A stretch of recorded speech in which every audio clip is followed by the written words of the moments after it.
to the coffee cafe where we don't serve coffee, we serve pizzas with extra profit. I'm Z, and this is not a Z and Lisa stream. This is just a Z stream. So goodbye, Lisa.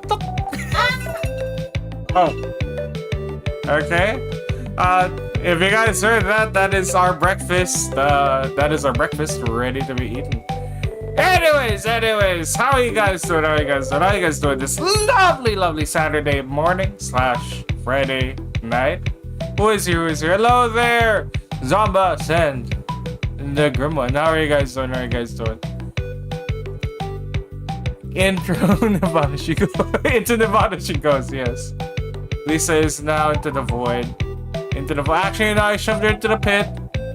Not the Freddy Fazbear pit, the one that smells like piss. Why am I in piss? Anyways, okay. So the last time we were in Freddy Fazbear's, we managed to beat the 4th night. No, not the 4th night, the 3rd night. Because the first time we were here, we got all the way up to the 3rd night only to get stuck there. Now our big problem is that we're stuck in the 4th night.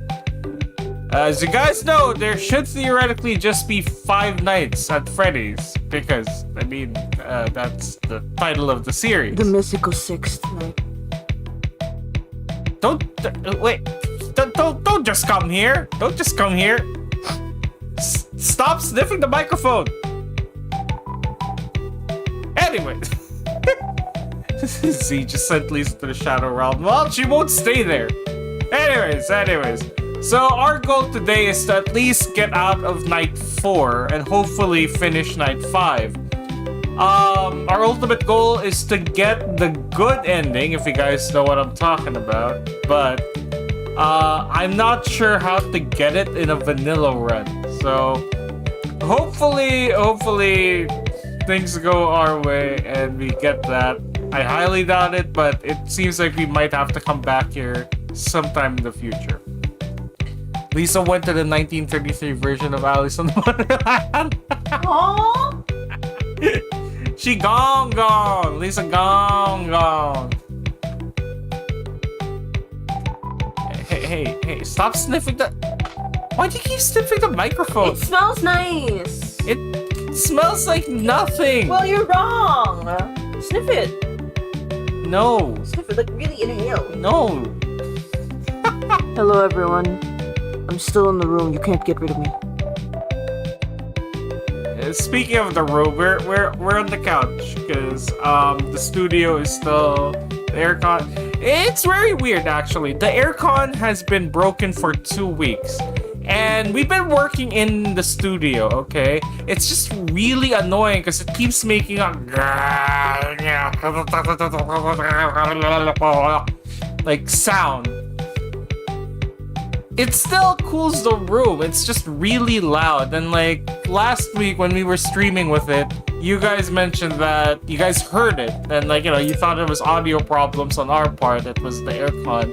So we managed to book an aircon cleaning, but they're only here like on the 7th. And that's a really long while. We booked them last week and we were hoping that they'd be here by Thursday. But they won't be here until next Thursday, I think? When's the 7th? Yeah, next Thursday. Yeah. So, unfortunately, Lisa and I are on the... I don't even know why Lisa is here. I think she's just here to cause a ruckus. So, yeah. Lisa didn't disappear, she just went feral. No, Lisa's been feral before.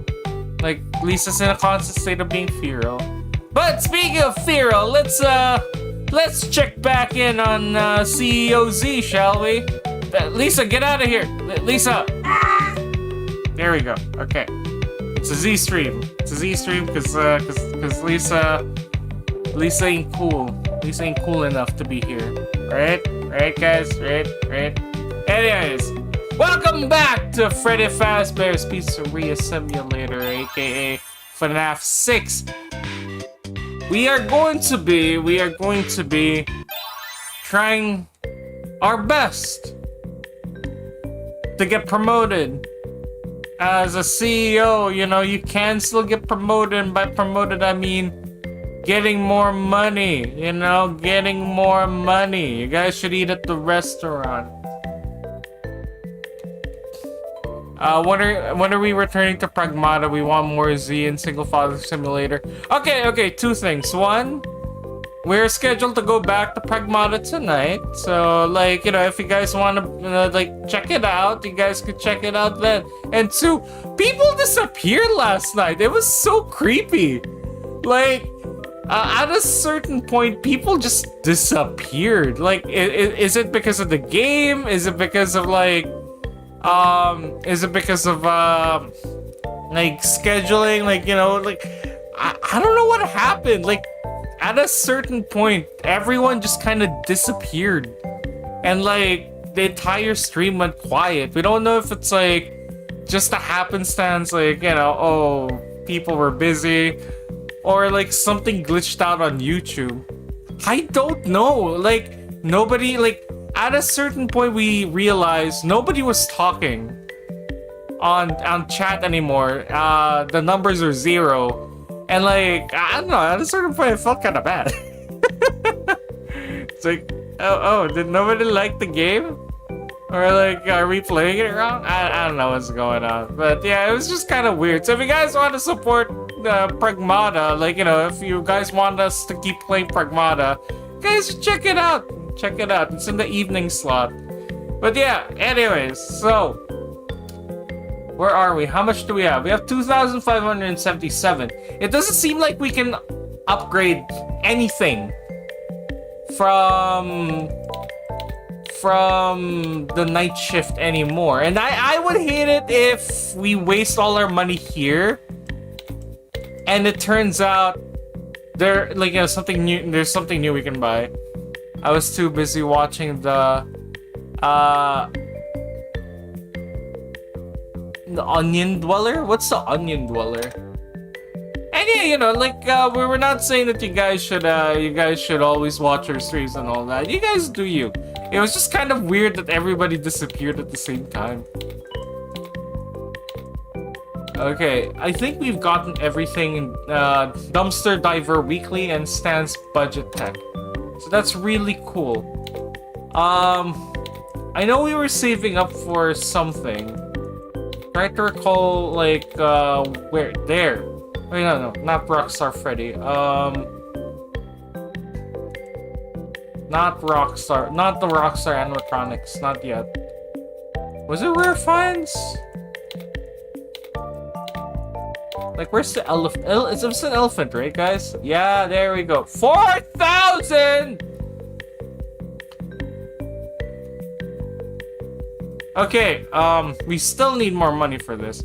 Howdy. How are you doing? Okay, so I remember I was trying to save up for Orville. The problem with Orville is, we have half the budget. And we have a trash can there. How much is the sponsor? Oh my god, if we get the sponsorship, we will afford Orville, but like it's gonna be complicated to do, and we don't have any more tokens, so we can't save up. We can't work on it.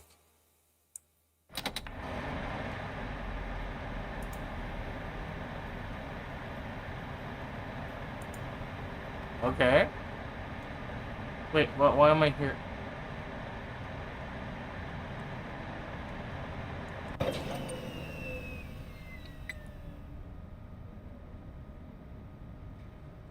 Okay, we're here already. I gotta keep my volume up. I forget it's one of those games.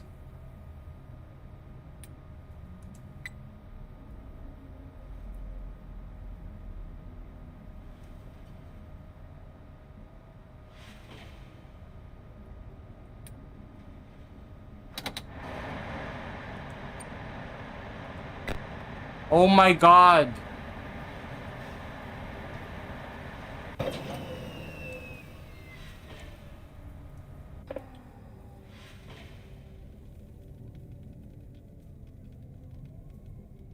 Oh my god, why are you guys already here?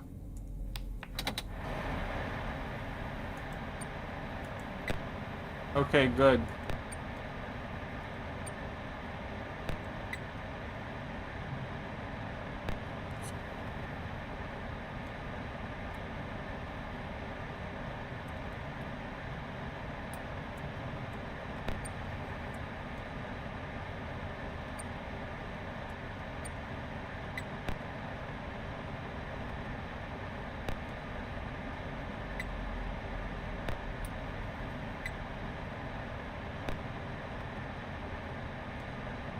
Oh my god! Oh, what a pleasant surprise! I didn't buy any sponsors this time around, yeah. Hello there, Dark Blue Heart. How are you doing? Where's Lisa? I sent her to Ohio. I don't know what that means. I sent her to the Shadow Realm. I sent her to Purgatory. I sent her to the Raccoon Sanctuary. Oh my god, there she is!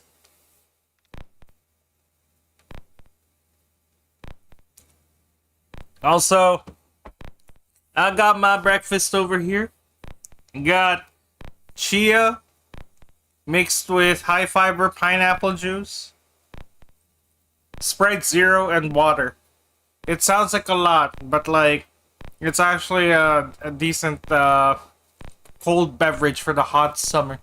Hello there, Mike. Is Lisa cosplaying the Invisible Woman or Invisigalia? Yep, no. I sent her to the Shadow Realm. She's completely gone now. We will never see her again, right, Lisa? You see, the silence is perfect. I'm still here!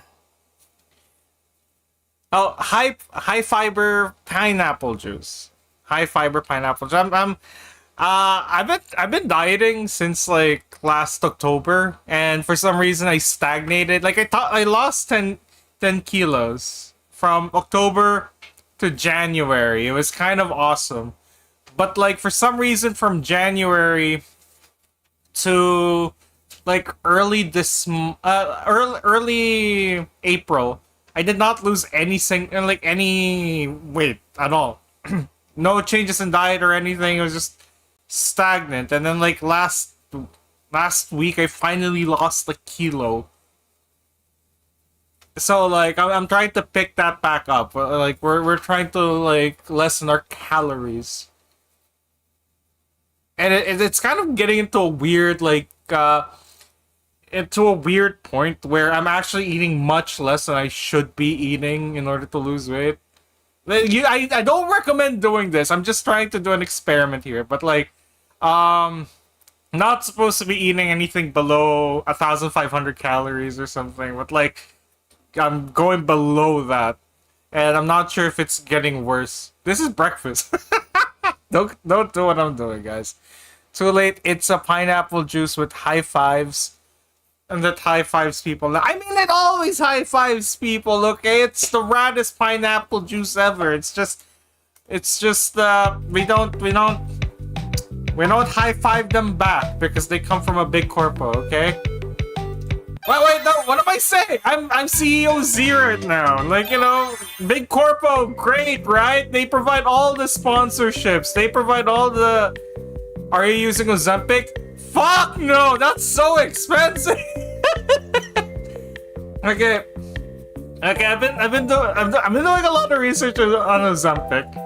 It's one of those like I don't know. I like researching like health stuff every once in a while because, you know, weird interests and all that. Ozempic is like one. A lot of health issues come with Ozempic. Allegedly, I don't know. I have never used it. And two, you can lose 10 kilos in 2 months, 3 months. October, November, December. Yeah. 3 months. You can lose. Actually no, 2 months because I started November, like early November. You can lose 10 kilos in 2 months. It's not...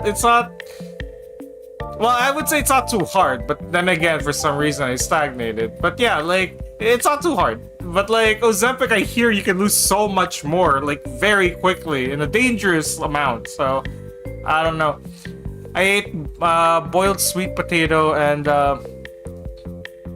tea for breakfast. Ooh, that sounds good. You know, okay, I've been seeing this TikTok. Oh my god, guys, we're going back to food talk? Why do we keep talking about food whenever we're at Freddy Fazbear's?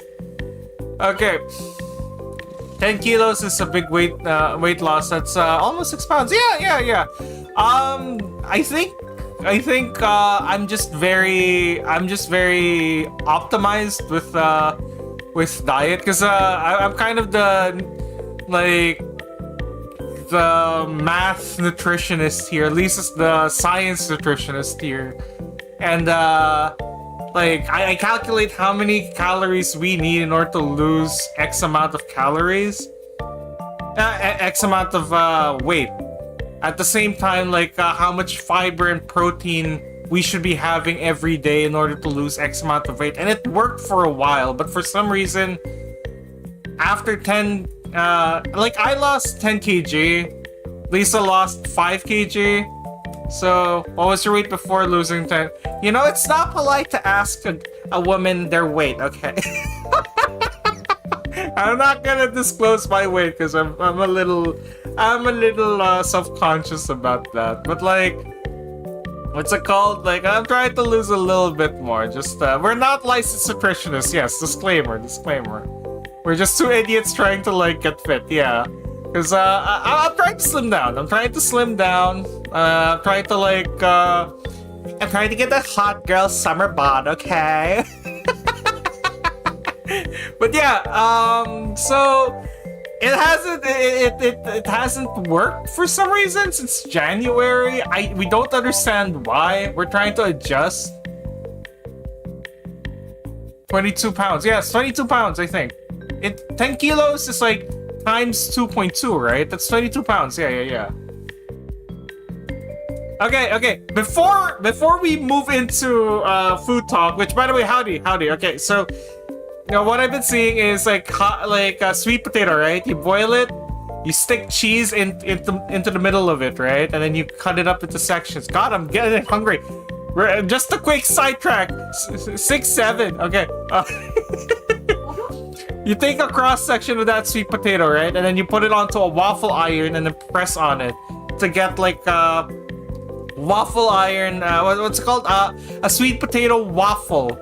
I've been seeing a lot of that in what's it called? On TikTok, and I'm just I want to try it, but I don't want to buy a waffle iron. Why do I need I don't get waffles. Why do you need a specific device in order to make pancakes? But ridged. Is that what you call the little divots? Divots, is that a better word? What do you call those little hole things in the waffle? Why do you need those? They don't do a good job in soaking up maple syrup. I don't get waffles. It's not about the soaking. What is it about then? You get pockets of syrup and it gets too sweet. Lisa, you can't fight me on this. A kilo's always 2.2 technically. 2.2. It's not a perfect 2, which is why I don't like using pounds. It's really confusing. Yeah. And no, my goal is 50 kg. I'm a little heavier than 50 kg. Yeah. It's the crunch! Okay, you can achieve the crunch of a pancake if you make it thin enough and you leave it on for a little longer. Not enough that it burns, but I've made crispy pancakes before, okay? You just gotta make the batter a little more wet, You gotta make the batter a little more wet. I'm not fine. Wait, why am I mom? The assumption is on the mom. You can buy a waffle press plate. It's used for pancakes to turn them to a waffle, or buy a waffle pan. I don't want to buy an extra thing, but I do want to try. One of the things I want to try? I want to try a boiled potato. You put it on the waffle iron, and then you turn it into potato waffle fries, right?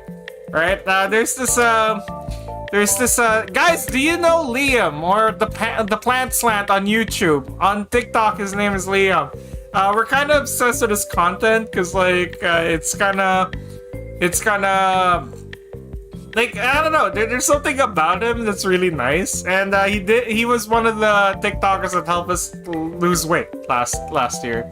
So like it's kind of nice, but like every time I see him make a potato waffle fry, it looks really good. But at the same time, I don't want to buy another kitchen appliance just so I can achieve this. Empreg Z is gonna.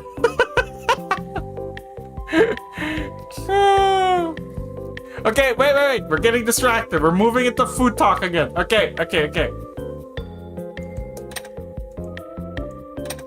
We can't really do much here if we want to buy Orville.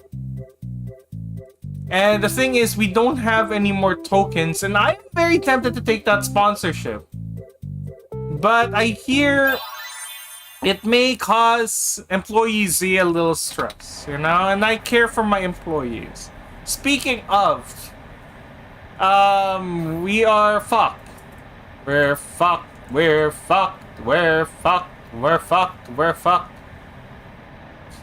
Gut mom? What's a gut mom?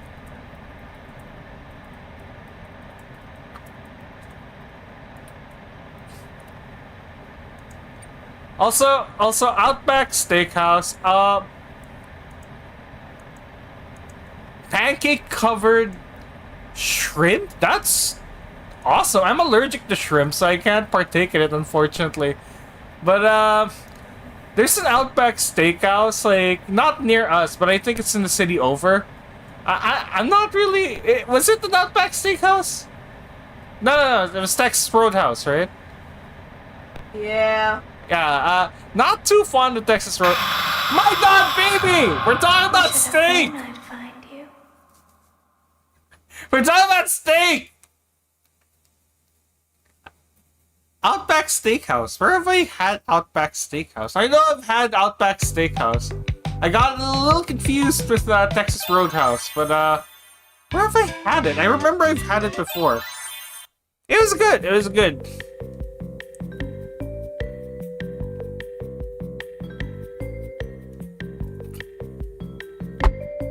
Okay.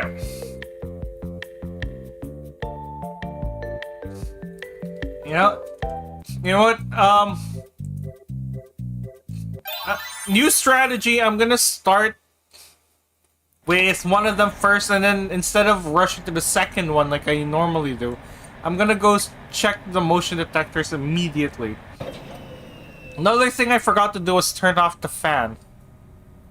You've already forgotten? See, forgotten what? Forgotten what? Okay, motion detector. Holy moly. Holy moly.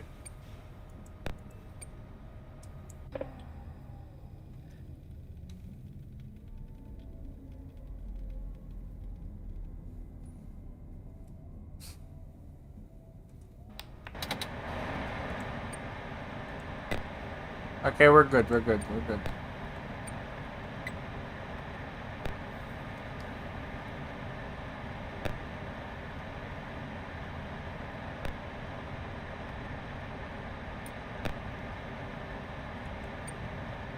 You may not recognize me at first, but I assure you, that's still me.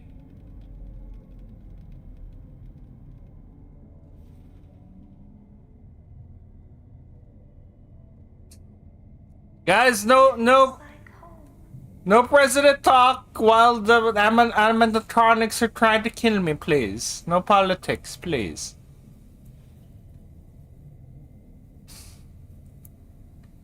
What do you do when you lose your wallet? Cry, because it has a lot of the money that I don't have.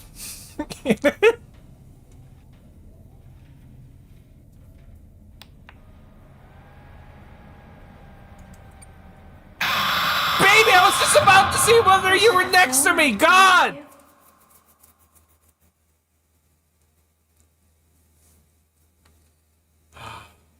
Okay.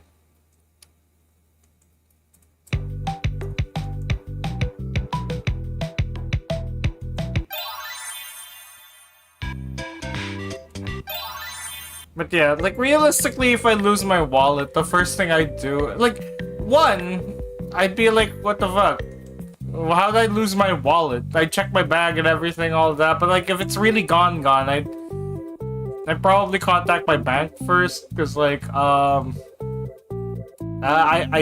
like, you know, credit card, debit card, all that jazz. Like, I need to get that canceled if I do lose it, because like that would suck.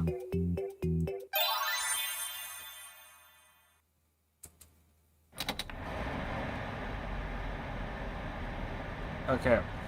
We got a little thrown off because of scrap trap there.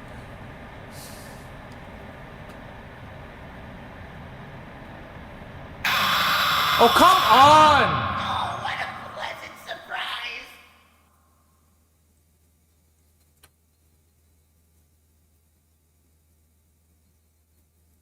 Okay. I put my keys on my wallet, and when I go home, I use it. I got the keys right now, but the wallet is missing. I know it's not stolen because you've lost your wallet. Okay,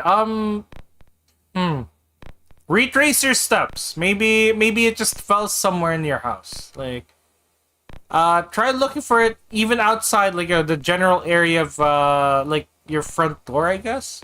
Hey there, Shmifi. He's not even scared. Yeah, no, at a certain point when it comes to FNAF games, you're no longer scared. You're just pissed off. I reached that, I think, like stream 1, where, I think it was Scrap Trap who kept creeping up. Yeah, it was Scrap Trap who kept creeping up. Like, Baby only came the stream after.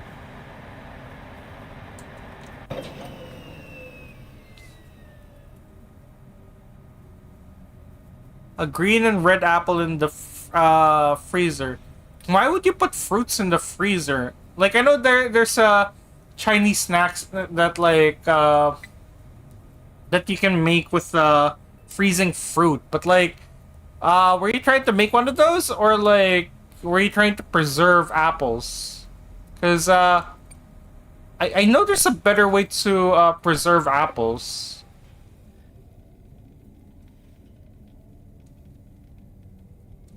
Hello there, not a Tangled channel. Yeah, I don't think I don't think apples are supposed to go into the freezer.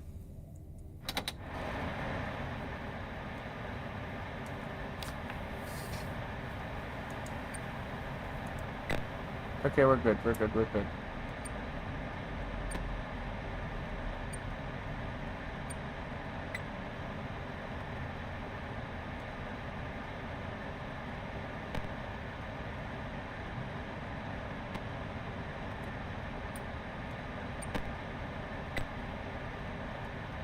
Fascinating. What they have become.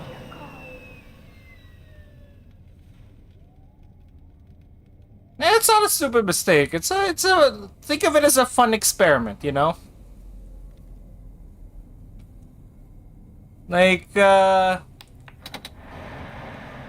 every mistake is a stupid mistake. It could just be a fun experiment that didn't go as planned. How can I resist a promise such as this?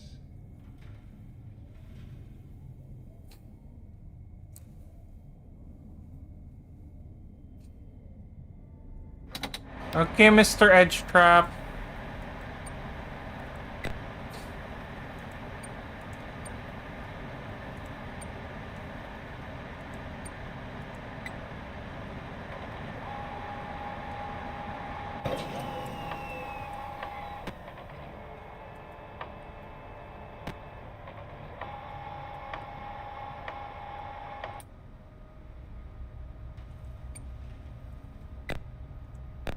Oh my god.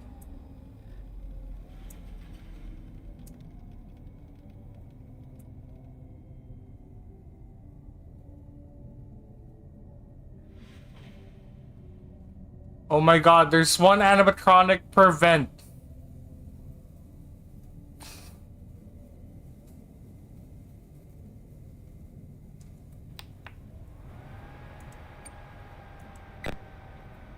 Okay, good.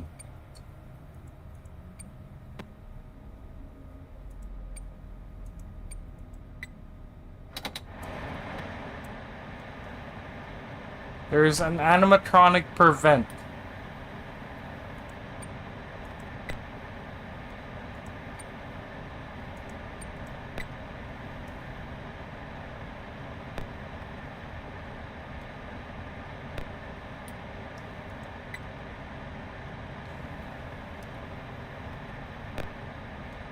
Okay.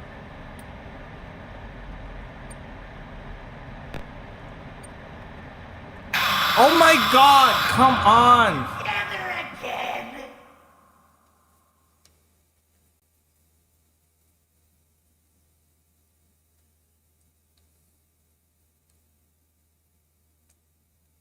I mean, if you want, okay? If they taste bad, like, do they taste weird in an okay way, or do they taste weird that they seem to have gone bad?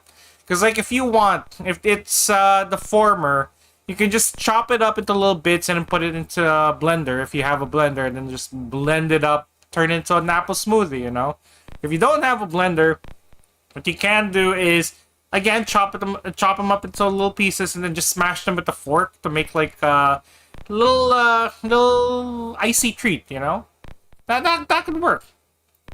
I saw a post related to Tomodachi Life when someone created Arby's Meat Mountain, saying every single me on the island gonna die. Dude, we still haven't found Tomodachi Life. We've been to several stores now. We've been to several stores in several cities. We have not found Tomodachi Life, and like, we want a physical copy of it. We're tempted to just buy the digital copy for stream, right? But we haven't found it, like the physical copy, because everywhere is sold out. They're all gone. It really sucks. We should have pre-ordered it. The thing is, we didn't know that it was gonna be for the Switch 1. I'm trying to retrace it, but last day I was exhausted and my memory says, when did you lose it? Because, like, you know, do you have anything important there? Like a credit card, a debit card, health insurance card, a social security card?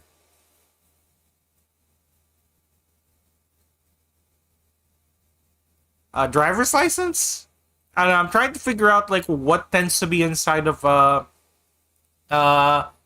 like a wallet, because like normally there should be a lot of important stuff in the wallet, right? And you should try contact, like, look for them first, and if you can't find them anymore, contact everything that's in your credit card, like credit card in your wallet, so that you don't have someone posing as you, you know.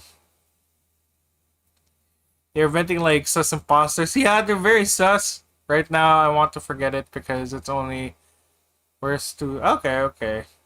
Yeah, take it easy, take it easy.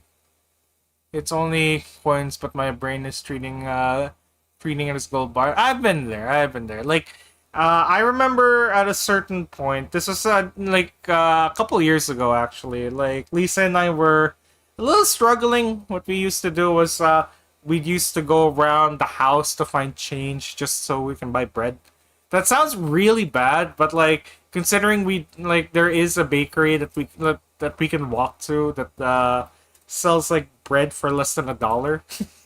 like what's it called? Like freshly baked bread that they sell for less than $1, and like I think it's like a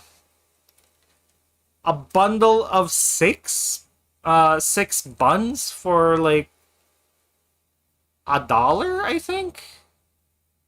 So, like, if we wanted, like, a single bun, it's, like, less than $1. Like, we used to rummage around just so we can have breakfast. Like, that brings me back. But, like, at the same time, I do understand how it could feel like gold bars. I think that's what I'm gonna do with others. Yeah, go, try it. Must be real fun playing Tomodachi Life for some people. I really want to play it! It looks so fun! But yeah, no, it looks so fun. We were thinking of making our island have the Koffeine crew there and characters from Carol Cove, so that like they can interact and all that. But yeah.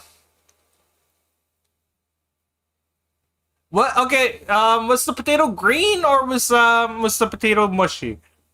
Cause like pandesal, kind of like pandesal, yeah. It's kind of like pandesal. Malunggay pandesal. What's malunggay pandesal? Tomodachi Life of Carol Cove. Yeah. That was the plan, but we can't find a copy. Can't find a copy. But yeah, we have Pragmata right now, and you know, if you guys want to check out the Pragmata stream, please check it out, cause like it might, you know, if not a lot of people have interest in watching it, we might stop streaming it.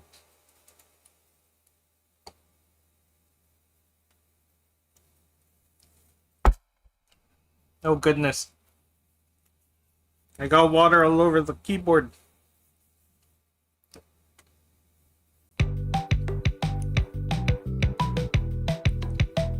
Hey, I'm a little delayed. I'm reading back, okay? I'm reading back. I'm responding to you, okay? So if I saw the distraction a little late, I'm sorry. I'm sorry, okay? But yeah. So going back, we seem to have, like, you know, we're kind of in a predicament. If you guys have any suggestions on like how to deal with Night 4 specifically, like I'm open to some suggestions, because for fuck's sake, I'm gonna start here first, actually. Might start here because like they're quicker.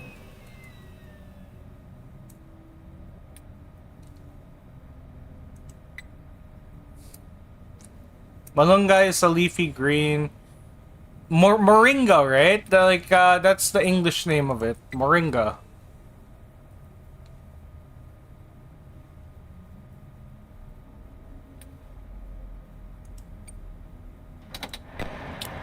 Oh my god, really? Really? We're doing this right now? Really? Really? Are we really doing this right now? Really? Right now? Like right now? Oh my god. Oh my god.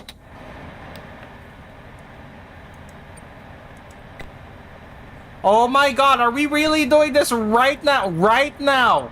Oh my god! Oh my god, why are we doing this right now? Why are we doing this right now? Oh my god! Oh my god! It feels like my birthday. Did you have a gift for me? Okay. Is it your birthday, baby? You know, I got a gift for you. My foot up your ass. Stop! Hey there, Lilo and Stitch fan. Ah.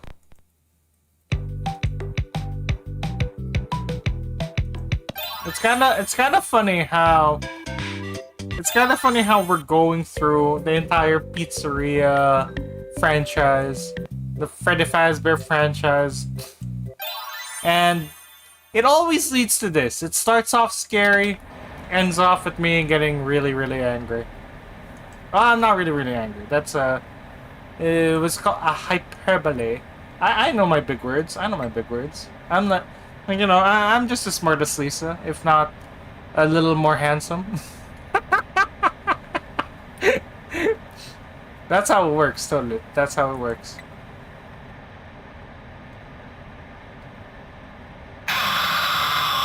I was about to respond to you saying I'm being rage baited by robots just as baby came back. God fucking damn it. Hyperbole. Yeah, exactly. Exactly.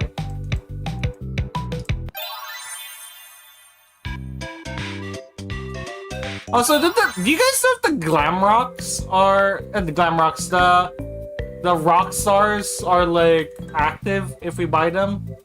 Because I'm really bothered by this guy. He's just a trash can with a balloon.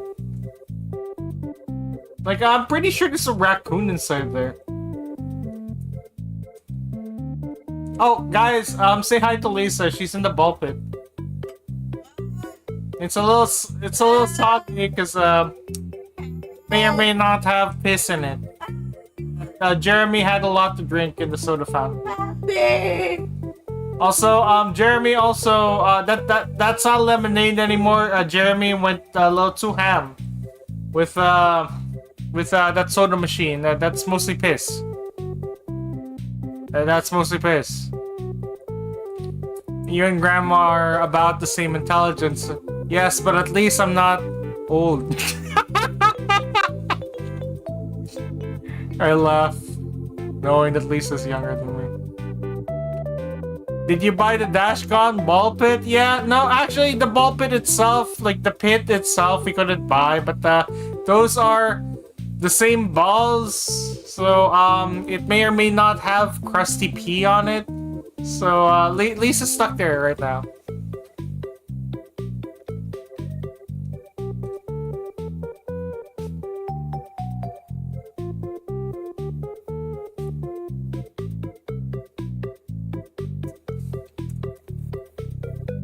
Yeah, so like it was young Jeremy. Yeah, like we had a birthday party here, and young Jeremy pissed all over the ball pit and inside the kid has a big bladder. I mean, look at how big that guy is. Like that is a big bladder for a little kid. Damn. You are old grandpa. I am a perky all, like, you know, somewhere around 20-something years old. like somewhere around, okay? 20-something. Which is, by legal definition, almost close.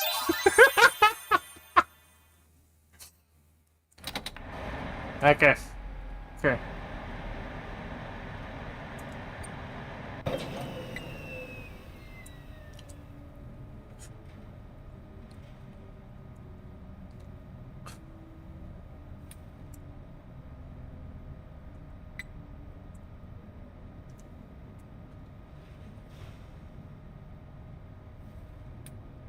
Okay.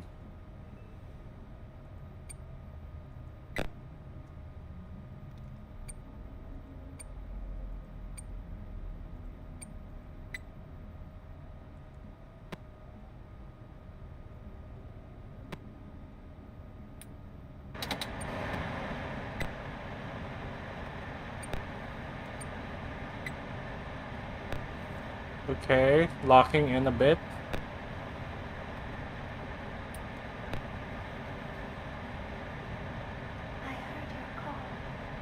I did not call you! I did not call you! I did not! I did not! How could I resist a promise such as this? I did not call any of you guys! I did not promise anything! I did not! I did not!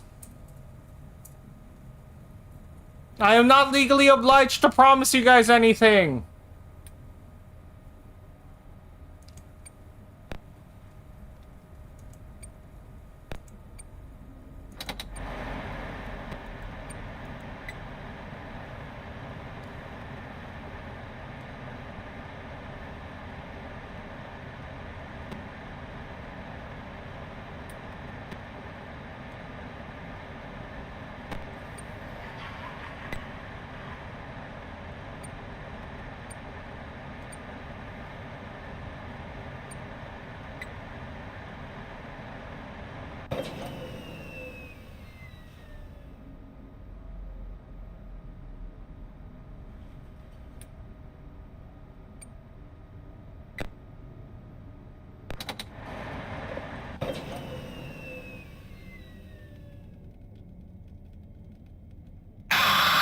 Oh, come on!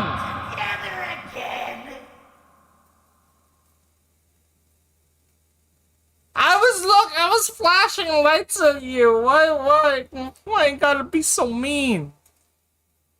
Why you gotta be so mean?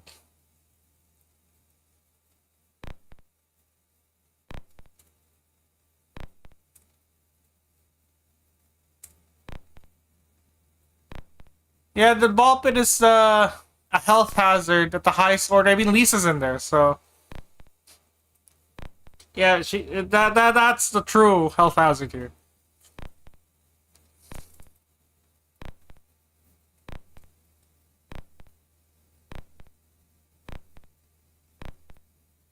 Like, yeah, honestly, it wasn't Baby this time. It was well, what's that guy's name? The Freddy Fazbear guy. It's that guy.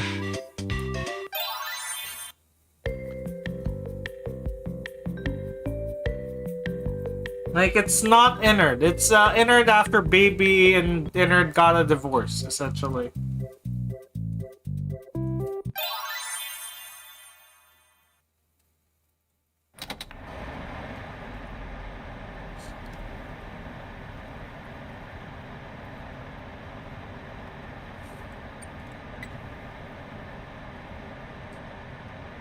Molten Freddy, yeah. Wait, Molten Freddy. Isn't Molten Freddy the big blob from Security Breach? Like am I thinking of the blob? Like, I just realized after saying it, like the big blob Freddy, like, you know. Is that the canonic name for the blob thing, or is it Molten Freddy?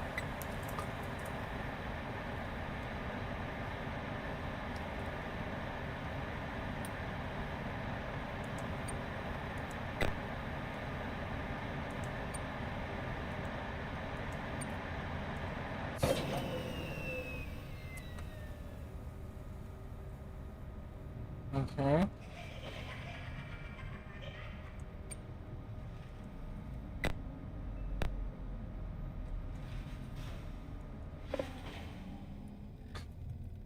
Fascinating what they have become. Afton, this is all your fault. Not you, Afton.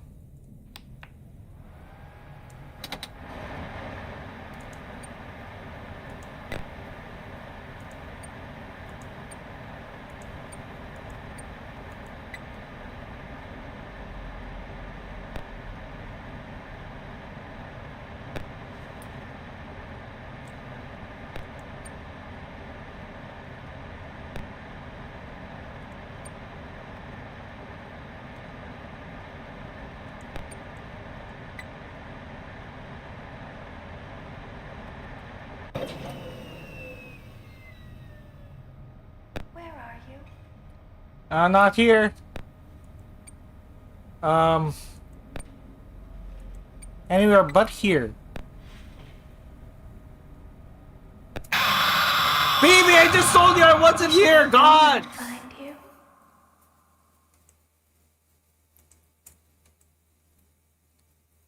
God, baby! Damn!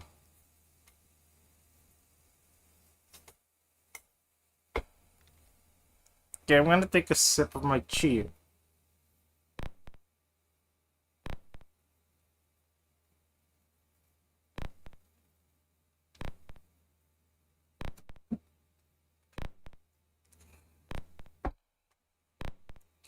Actually, guys, I'm gonna be right back. There's, found something weird.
Okay, so wait, wrong screen. There we go.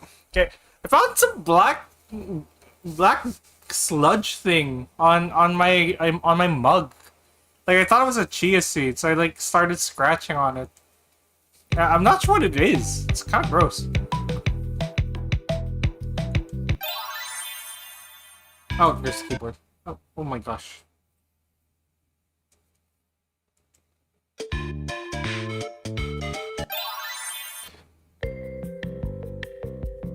Okay.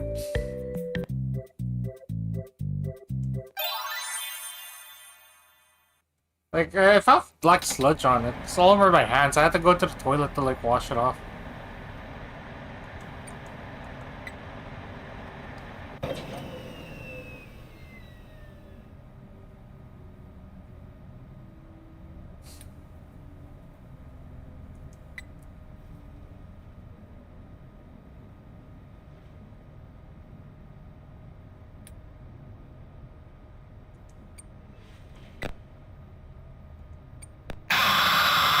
Oh, come on! You weren't even near! Okay, so I feel like something's up. Like, is there a glitch again? Because, like, I know it's something's wrong when it's always Molten Freddy. I feel like it's Molten Freddy, like, that's glitched out. I don't know if this is true, but, like, I feel like he might be glitched out.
And I'm so sorry. I cannot sleep, cannot dream tonight. I'm not here. I'm not here. There's no computer on. I just said there's no one here. I just said there's no one here.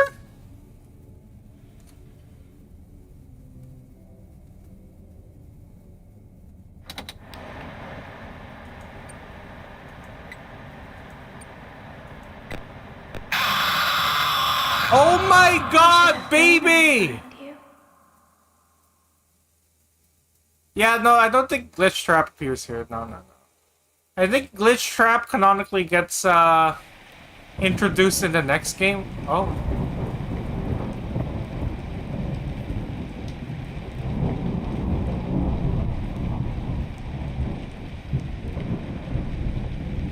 What's with this cutscene? Why is it so edgy? What? Does this mean he left? AE!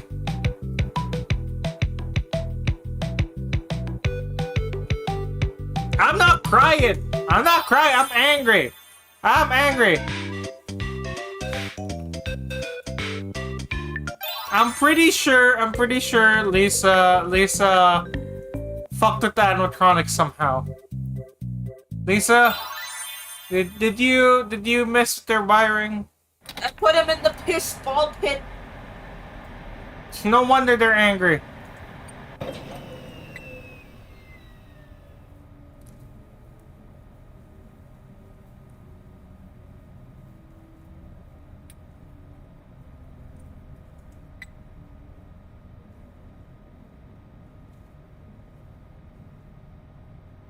Okay.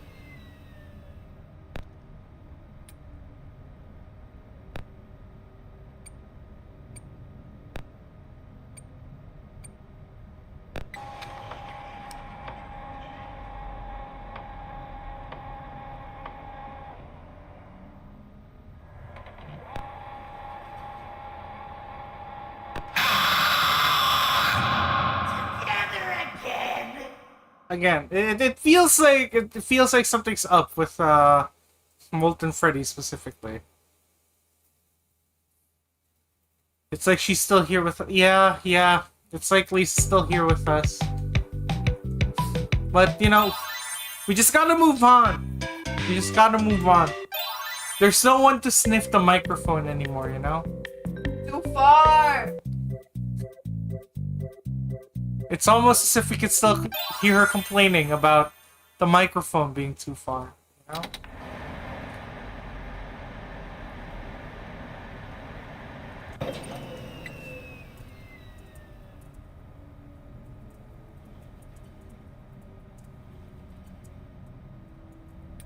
Fly low.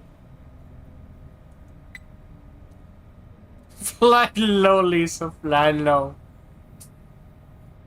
Yeah, hang 9, not 10. Hang 9, I guess. I don't know.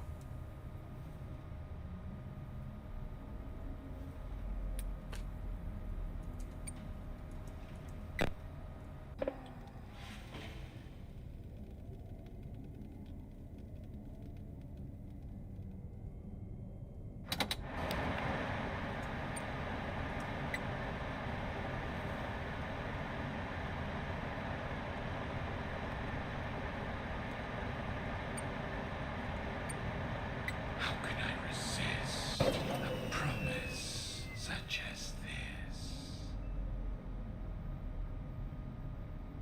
It feels like I thought you left! Always come back.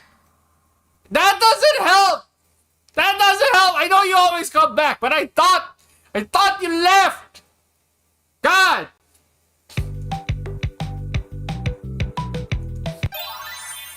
I thought you left! Why did you have to be so dramatic with your exit?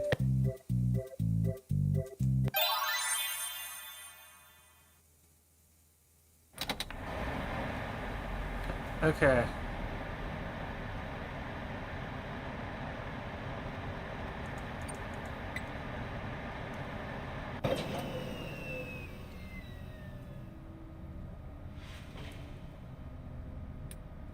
Okay.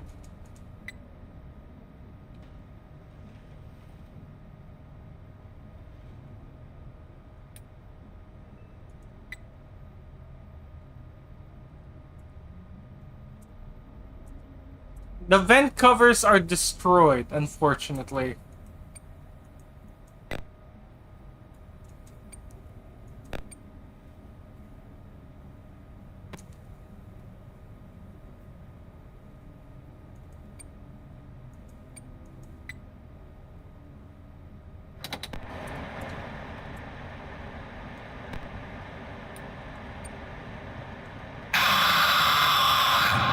That was easier than thought it would be. I mean, good job for you. Good job for you for finding this easy, okay? Hang out there, Lisa. You can do it. Icarus, fly high, melt wax wings. Fly low, see water levels, the wings, and make it heavy. You must fly medium and exactly.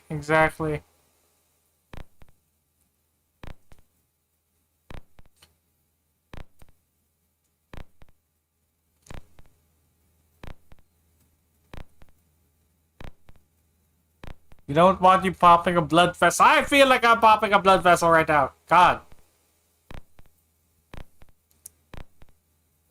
You can see that the vent grills have been torn off. Yeah, they've been torn. Like, instead of that, why don't we install those doors from FNAF 1, right? Like, wouldn't that be better, right? Oh, damn, I just, They are ripped out. Yeah, they are ripped out. They are ripped out. Okay, so... Okay, let me show you guys something, okay? Oh wait, where's the doors? Where's the doors? Let me look for the doors. Because I remember there were these doors that I wanted to get, right? I bought them in the last playthrough. These doors. I thought these security doors will be for the vents. No! For some reason, we need state-of-the-art military-grade doors for the pizza. They appear here for some reason, okay? Not the vents where we actually do need them. Here. Why? Because if there's anything that we've learned from Freddy Fazbear, it's that the true horrors are not the animatronics, nay. They are children. Children are the true horrors of Freddy Fazbear. Remember that, guys. That's why we need to lock children in the pizzeria. Not the animatronics. Not the animatronics. Those guys, they can bite. Children, on the other hand, they can be so cruel with their harsh words.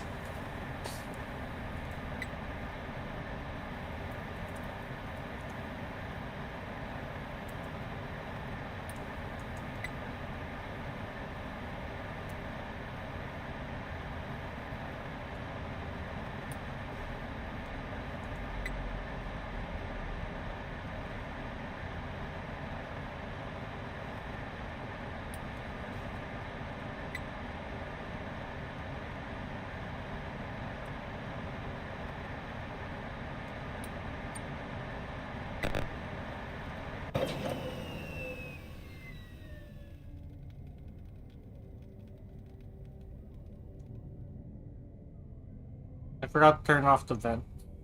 That's a mistake on my part.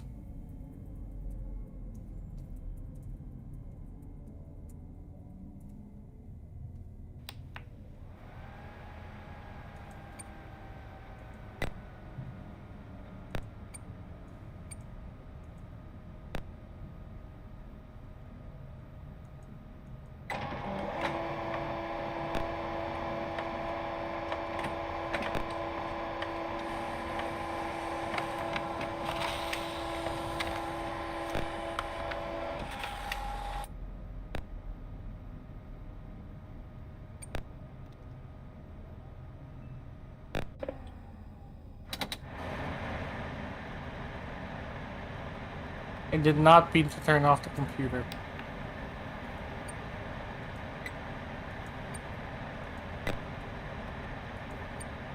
You may not recognize me at first, but I assure you that's still me.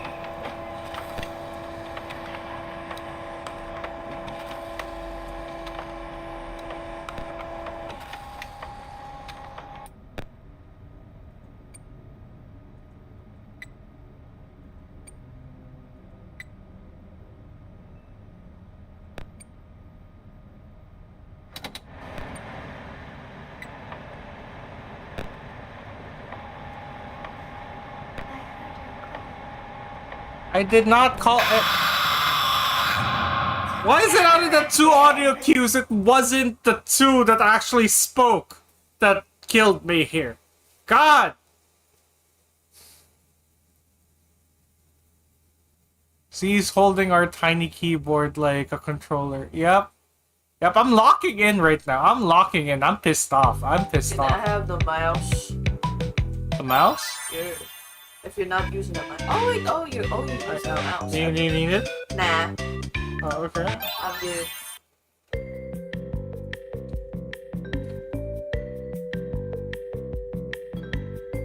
We have 3 mice. What happened to the 3rd one? I don't know. Guys, I'm double wielding mice right now.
You may not recognize me at first, but I assure you, it's still me.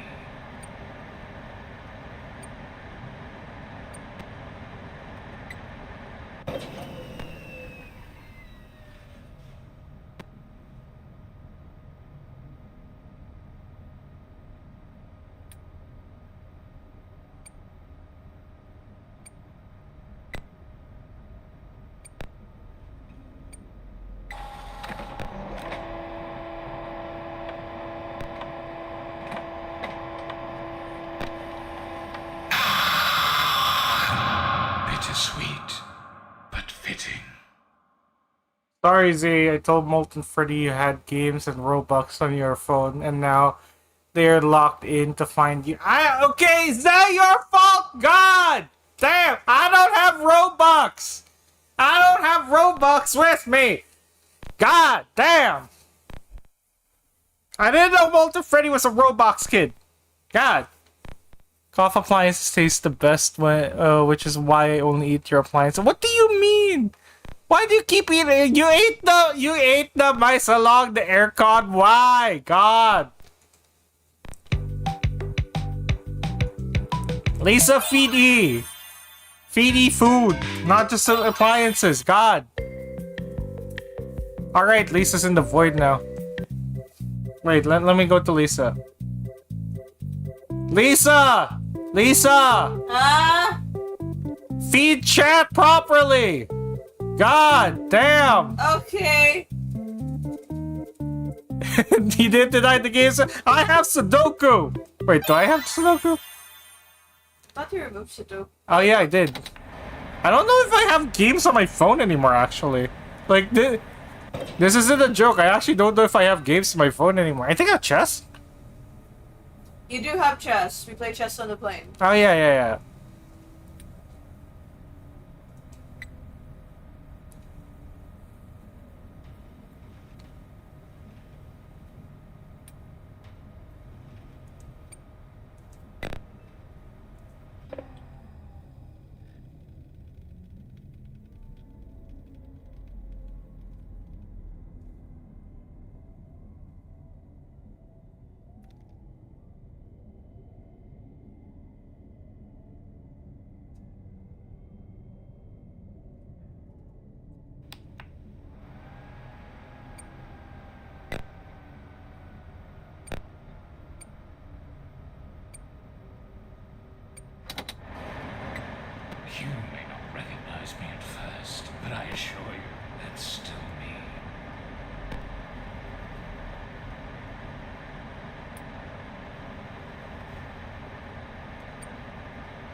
Oh, come on!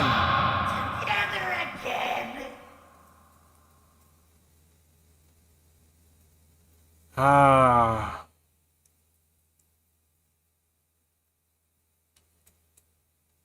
I think I have chess? What do you mean not for long? Crunchy computer with a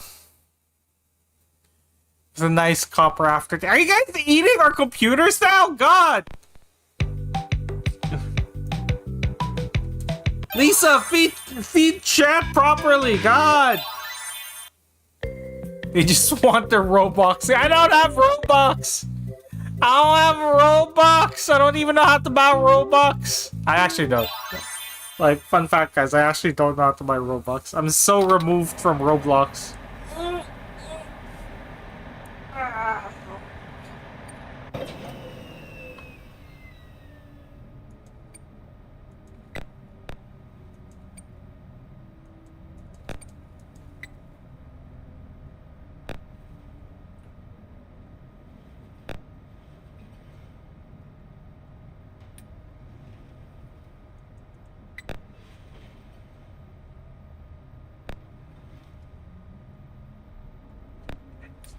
Okay, I've been talking about this a lot. We can't find Tomodachi Life. We can't. We've been to several cities. We've been to several cities looking for a physical copy. We can't find it. Okay, like we are trying to look for a physical copy because we're afraid that it might disappear off like the eShop again. Like, I mean, never trust digital media, guys, because like what.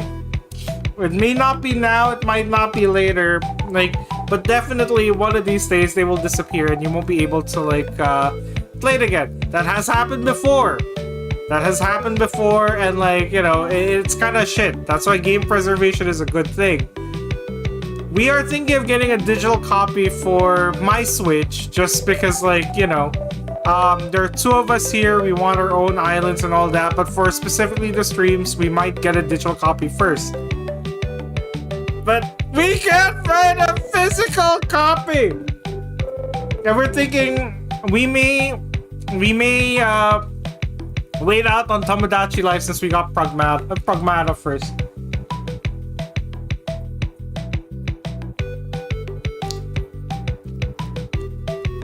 Hello there, Wizard Bonnie. How are you doing? How are you doing?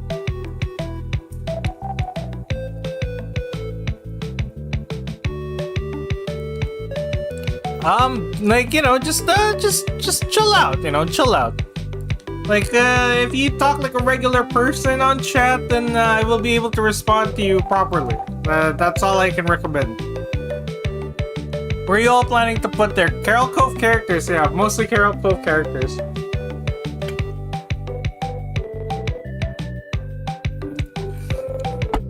If we get it, you know. But yeah, like, we currently have Pragmata. You know, we'll try to. We just recently bought Pragmata. We were like, should we do Pragmata or should we do Tomodachi Life?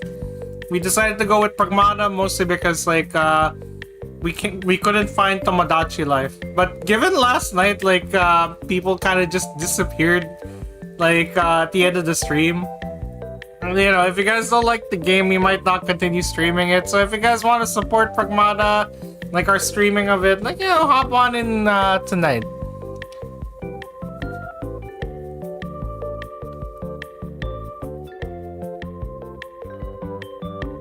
I'm still trying to emulate the game on my phone. You know, we don't encourage people to emulate games. You know, it's allegedly bad. You know, like we're not saying you should. You know. Okay.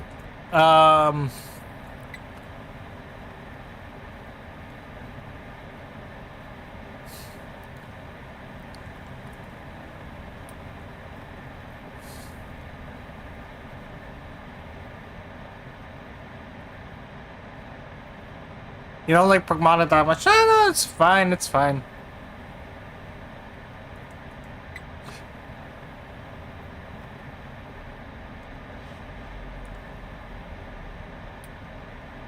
Yeah, if the demand isn't there, we might stop playing.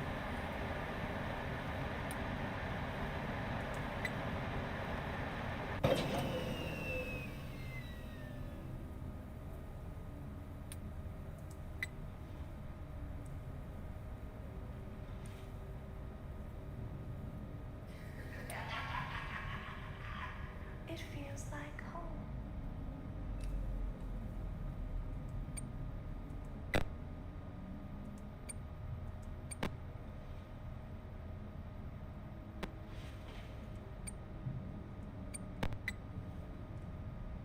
Hello there, Lefty the Frog. Resist a promise such as this. Please don't spam. That is grounds for banning.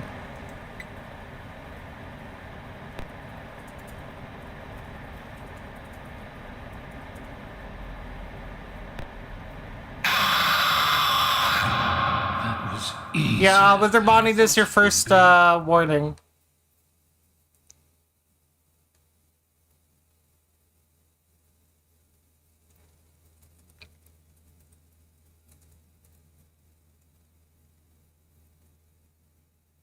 Pragmata has lore. Pragmata is actually, like, it seems like we're just about to start digging into the lore. Like, I'm guessing the game is a lot of gameplay at the start, mostly because it's a new IP with new mechanics.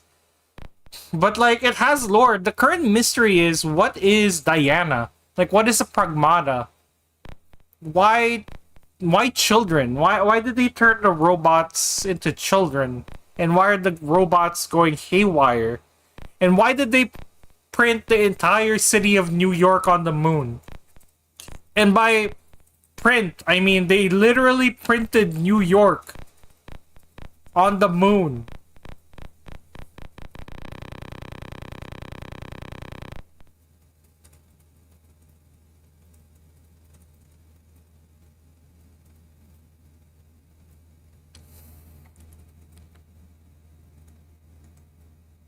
Okay.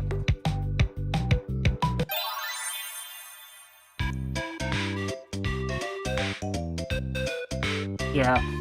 What's cool about Pragmata is it's a new IP, so if it does continue, the lore will, like, it's like playing Resident Evil 1 like for the first time without having any of the newer games like on it, you know? It's like playing FNAF 1 in 2015. You're there at the start. It's really cool. You're more of a VN person. I see that. I see that, yeah. Though I did see this VN by the creator of Danganronpa that I really want. It's just, I'm not sure if it'll fit the channel. And if it doesn't fit the channel, will I have the budget to like buy it for myself? Because like, as you guys know, a lot of my own savings goes back into the Koffeine account. Mostly because like, I don't know, I'm kind of locking into like Koffeine maxing at this point. Yeah. Is it Is it FNAF 1 in 2015 or 2014? I tend to forget. Because I know it came out around the time I went into college. I heart Danganronpa. Me too, girl. Me too. By 2015, you already had 4 games of FNAF? Wasn't there only 2 games released in 2015?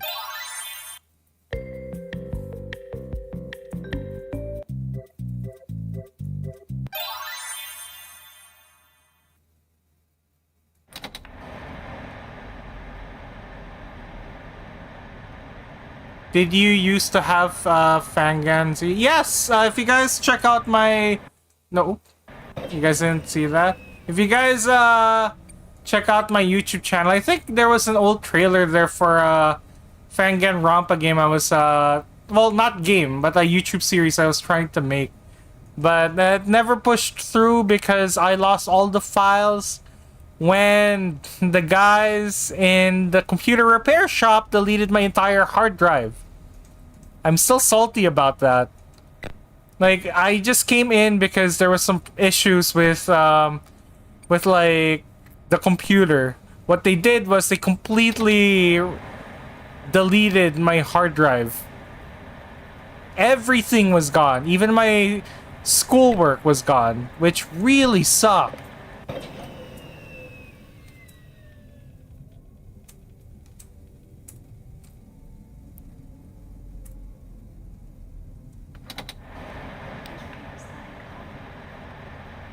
You may not recognize me at first, but I assure you, it's still me.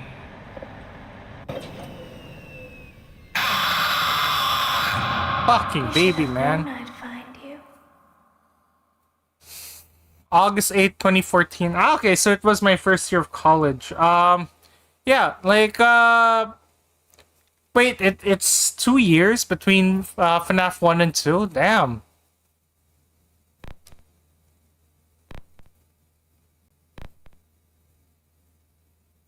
No, that was essentially the game. Computer, can you print me New York City, please? You know? I did print Disney World in the moon if I... I'd print Disney World in the moon if I could. Honestly, print your own amusement park, you know? Don't put the Disney branding there. Yeah.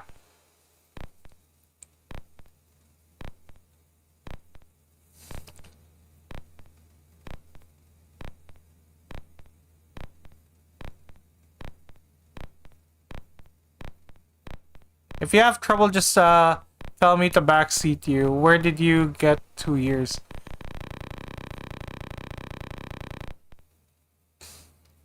What do you mean 2 years? What do you mean 2 years?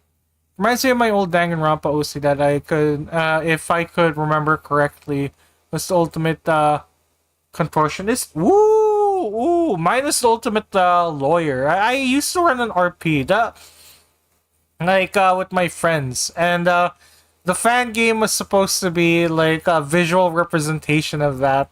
We had like a comic somewhere. I forgot where it was, but like, again, it never pushed through because the computer repair shop deleted everything, which really sucked. Sidewalk blinked and everybody owed it an apology. I mailed a thought, but it came back wearing a hat. And what are you... To explain the options, the ceiling tried to explain itself, but what are you trying to say, Toby? Hello, Toby. Yeah. 2 years of what? Wait, did I say 2 years? I'm not sure. But yeah, if you guys want to help me out here, you guys can. Like, I think there's something wrong with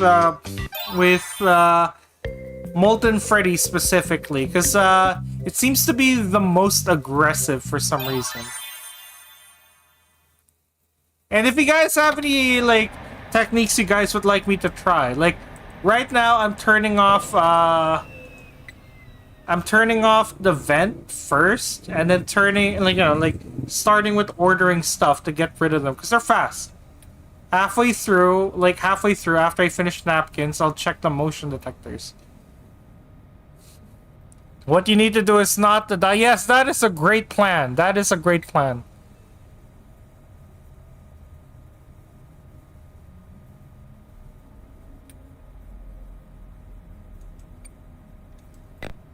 Oh my god!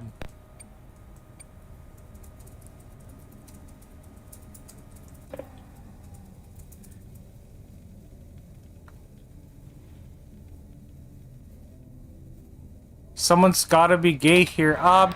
If you don't like queer content, this is not the channel for you.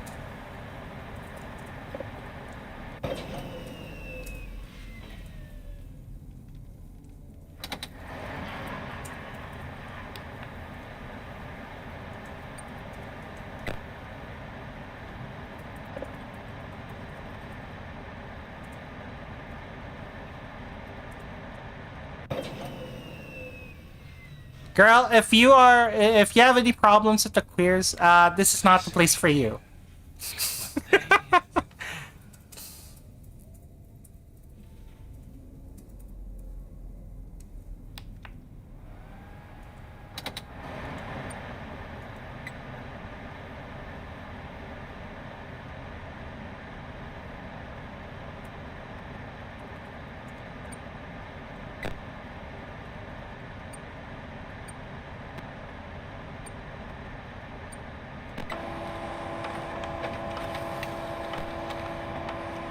I don't get homophobic people liking Has-Been Hotel. Like, out of all the modern animated shows, Has-Been Hotel is Has-Been Hotel is one of the gayest shows, like animated shows in modern times. Because, like, I mean, the main lead is a lesbian. Like, how can you get more queer than, like, you know, having the main lead being gay? Like, I don't get why, like, I know there are, like, you know, there are, like, you know, homophobic people who love Has-Been Hotel. I've also known really hyper-religious people watch Has-Been Hotel. It doesn't make sense. It doesn't make sense. Like, you claim to be a fan of something that you actively disagree with in terms of philosophy. I don't understand it. Okay, by the way, read the disclaimer about strategy, okay? Let me go up.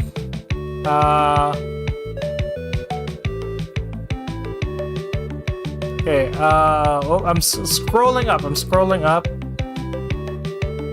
Okay. But it is a strat that has that is very, very specific, which you have to do perfectly with no mistakes to beat it. Okay, post it on chat.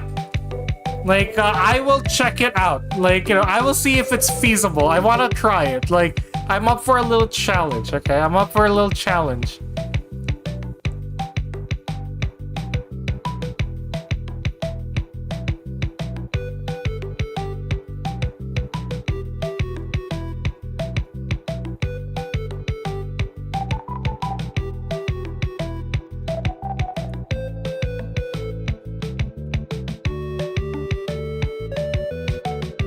FNAF is gay. I don't know.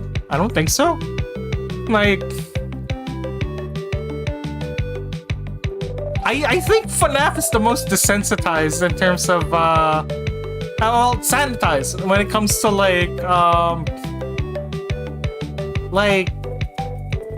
actually, no, now that I think about it, there are no canon relationships in FNAF.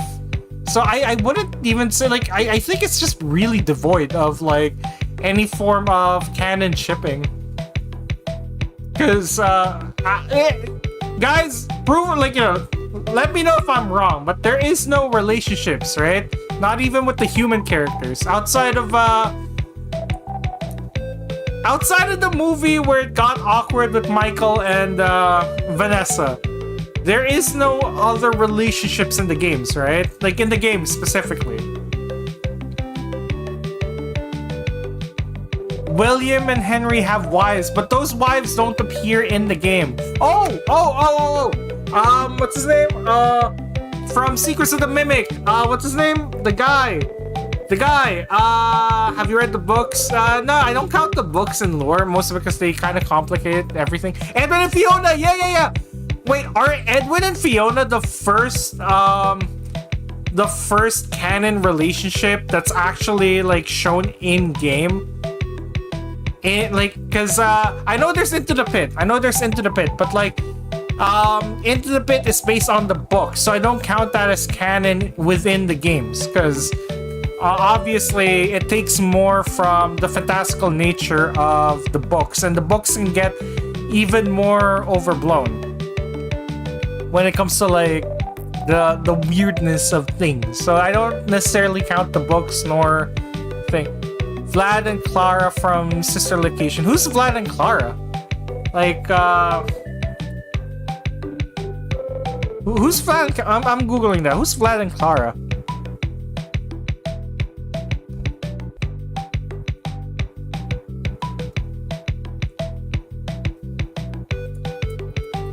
Oh, Vlad! Okay, I googled it. From the TV. Wait. But The Immortal and the Restless, isn't that a TV show? Like, that doesn't count, right? Because, like, it's a TV show. Like, they're not actual characters in the game. They're just characters in a TV show in the game. So, technically, that's like saying that like, in the household of four, the only true couple there is the TV show that they're watching. Roxy X Me is that's like saying Glamrock Chica and I are like you're so real for that, Lisa. You did specify. I'm sorry about that. But yeah. The Immortal and the Restless. I'm wondering, cause like I know The Immortal and the Restless is a representation of William and his wife, right? If I'm not mistaken, or is it Michael and his girlfriend? I'm not really sure to what extent, cause like it's kind of messy. FNAF lore is very messy, but like would you guys count that like them being shown in the actual what's it called? Them being like, would you guys rather count it if they're actually explicitly shown in the games or like hinted upon? In Toy Chica, the high school years. Is this the weird like I remember seeing like some sort of like they look like what's it called? They look like VN characters. It was very weird. Yeah, it's putting it lightly. FNAF lore is one of those things where if you don't understand it from the very get-go, it's all right. Because there is no solid structure for the story. It is that onesie. Okay. I know it's official, right? The VN is official, right? Like, not necessarily as, like, you know, it's within the lore, but it's, like, it's officially made by the FNAF team, right? Or at least recognized by the FNAF team. It's not messy, it's just hidden. It's messy. As someone who's been going through FNAF lore since 2014, all the contradictions and all the add-ons, it's very messy. And if you actually look into, like, how FNAF lore is written, what's it called? When you actually look into FNAF lore, you can kind of see like how things are written, and this is something that I'm kind of like it's one of my interests, like how FNAF lore is written. It's because it seems like Scott Cawthon is very reactionary when it comes to FNAF lore theories, and is ready to retcon something whenever either someone gets close or someone makes a good analogy. The way it is told is messy, not the way. I would disagree. I don't think Scott had a proper plan, like throughout the franchise, and I can understand why. FNAF started out as a small indie game that was just kind of like a Hail Mary, like a final, like a final chance to make one game before quitting making games for good. So like making the lore very convoluted from the very get-go was not the original plan. The original plan is just 4 kids got murdered in a restaurant and were shoved into animatronics. That was the base thing. FNAF 2 was supposed to build upon that and like add to what actually happened, where did it happen, all that. And like it was supposed to be like a continuation of the story.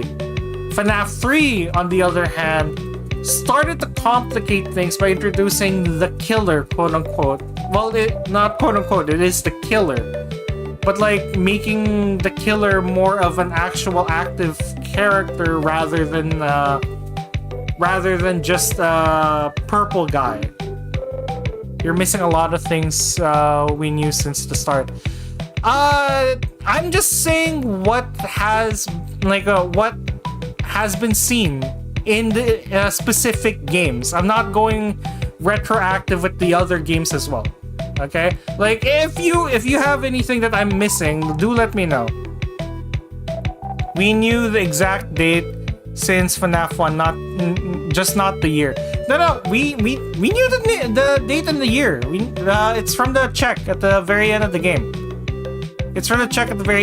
FNAF 2, the reason why people knew it was a prequel was because of the checks that we get from FNAF 1 and 2. Yeah. FNAF 1 to FNAF 4 is comprehensible. No, I would disagree on that. FNAF 4 is the start of when things get confusing. Because they introduced the idea of the Bite of 83, which contradicts the Bite of 87.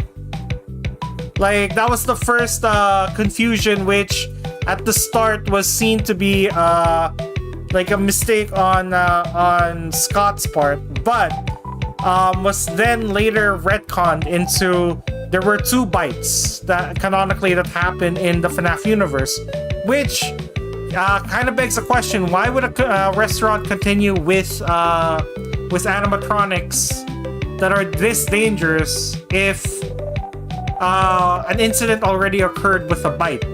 You know, like you'd expect that if a security guard were to have gotten bit with where they're like, the lobe of their brain gets cut off, like why would they continue with that franchise? You don't. Like from FNAF 1, we see that the restaurant was already going under because of that incident. However, in 1983, a child got bitten, which already puts more scrutiny to the event. So it wouldn't make sense for the restaurant itself to continue running for another 6 years after the Bite of 83. He bit crying child and he died. Yeah, exactly.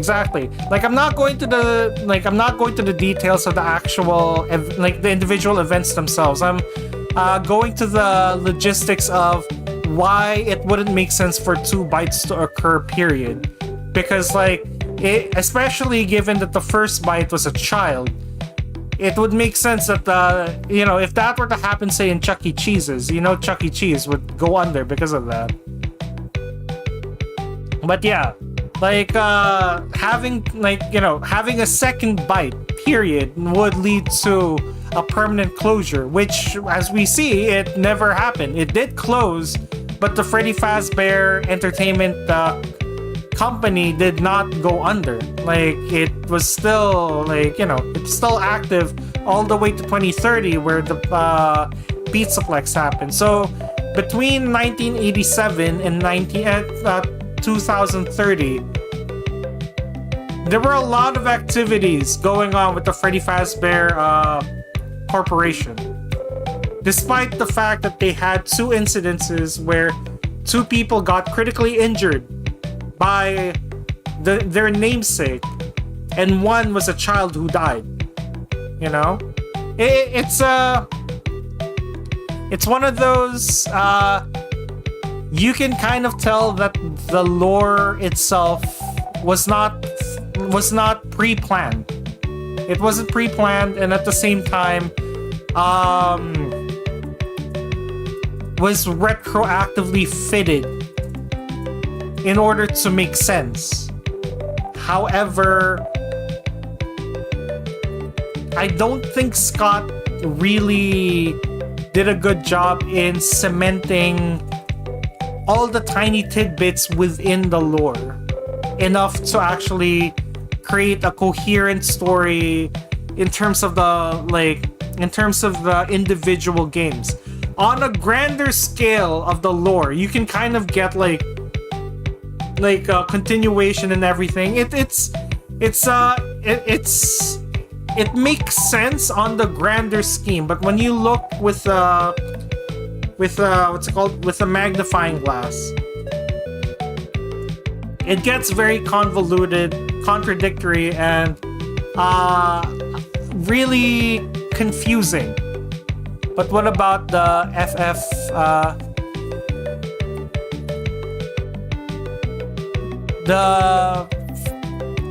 wait, what's Pizza Simulator? There's a bite in the Pizza Simulator game? You're dissing. I'm not dissing anything. And I'm not talking about the. I didn't know there's a third bite. That's one. And two, Freddy Fazbear's Pizzeria Simulator takes place. I think. If I'm not mistaken, this game takes place around like the 2000s to 2010s, right? Because if we were to take into account that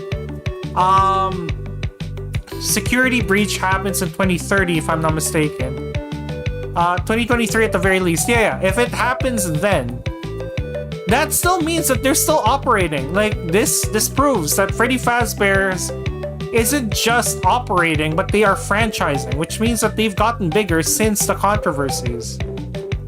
Like, it's one of those, it doesn't make sense that a corporation that has killed a child very publicly with their main mascots, like, it wouldn't make sense for them to continue on. Like, I understand the move to turn Freddy Fazbear's into a horror maze a la the third game. But yeah, just because it's messy doesn't mean it's bad. Like, I'm a fan of obviously I'm playing FNAF for that, so you know. Wait, actually, let me talk to you guys in chatting. There we go.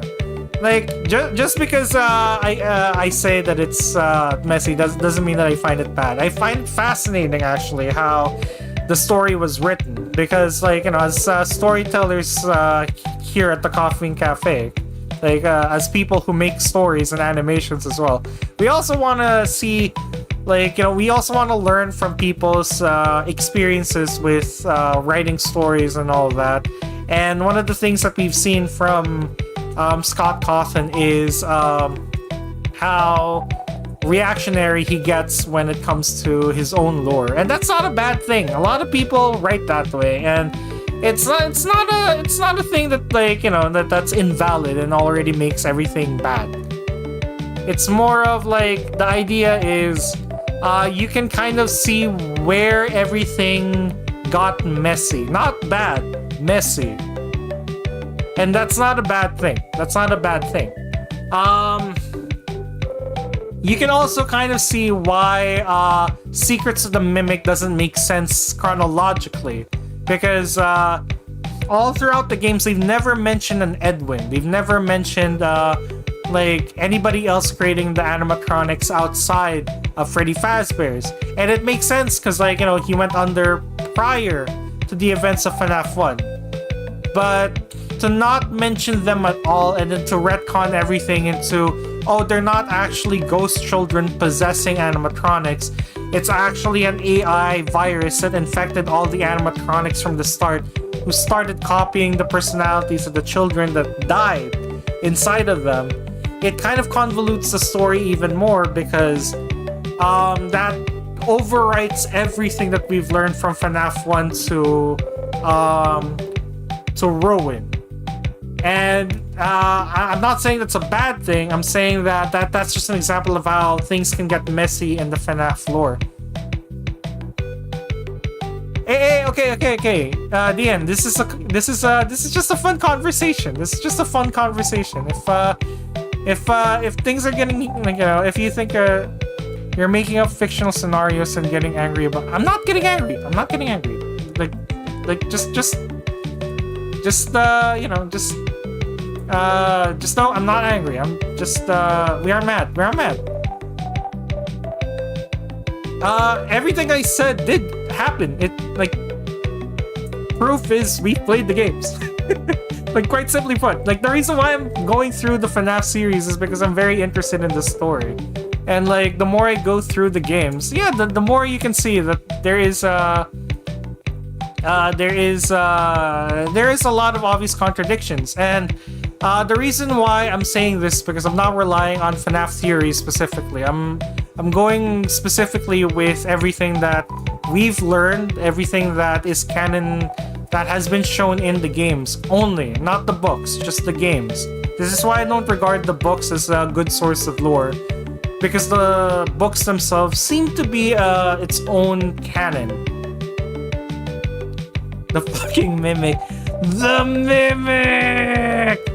But yeah, like, I'm not beefing with FNAF. I'm not beefing with anyone. I'm just explaining that, yeah, like, FNAF is a messy series. Not a bad thing. It's kind of like how you can say the Marvel Cinematic Universe is a messy franchise as well. Like, there's a lot of contradictions. There's a lot of, like, continuity errors. There's a lot of story issues.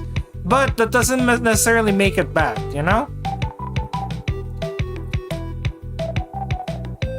Because everything you say is wrong. I mean, there is a thing when it comes to discussions, when the person that you're discussing with says something that you disagree with, you don't tend to automatically tell them they're wrong. You provide evidence and like evidence to the to the contrary, and explain why one is wrong. I don't mind being wrong. I don't mind being proven wrong. I just want to open up a discussion, you know? That's the whole point of talking about anything, essentially. And one of the things that, again, I really love about, like, the Fazbear, like, the whole Freddy Fazbear franchise is just talking lore, like talking about, like, all the contradictions. The big thing is, since we don't have anything cemented as an actual, like, oh, this is what happened, this is, this is the exact events that happened chronologically, like, like an actual, like, full story, because majority of the game is just you looking for the little tidbits of lore and then, like, stitching them up together in order to get a sense of a story that you theorize on in order to actually make sense of it. Since we don't have an actual cohesive story, all we can do is discuss it, talk about it. It's part of the fun. It's part of the fun, and that's why I like FNAF. Like, that's why I like FNAF. I think this just proves the original statement that started this convo. FNAF lore can get messy. By messy, we mean convoluted and has some very loose strings. Exactly. Convoluted doesn't mean bad, okay? Convoluted doesn't mean bad. If that's where the confusion, like, came from, like, I know convoluted can get negative in times. It just means messy. But you're getting things okay. Let's start from here. What did I get wrong? Like, do let me know, because I am very curious.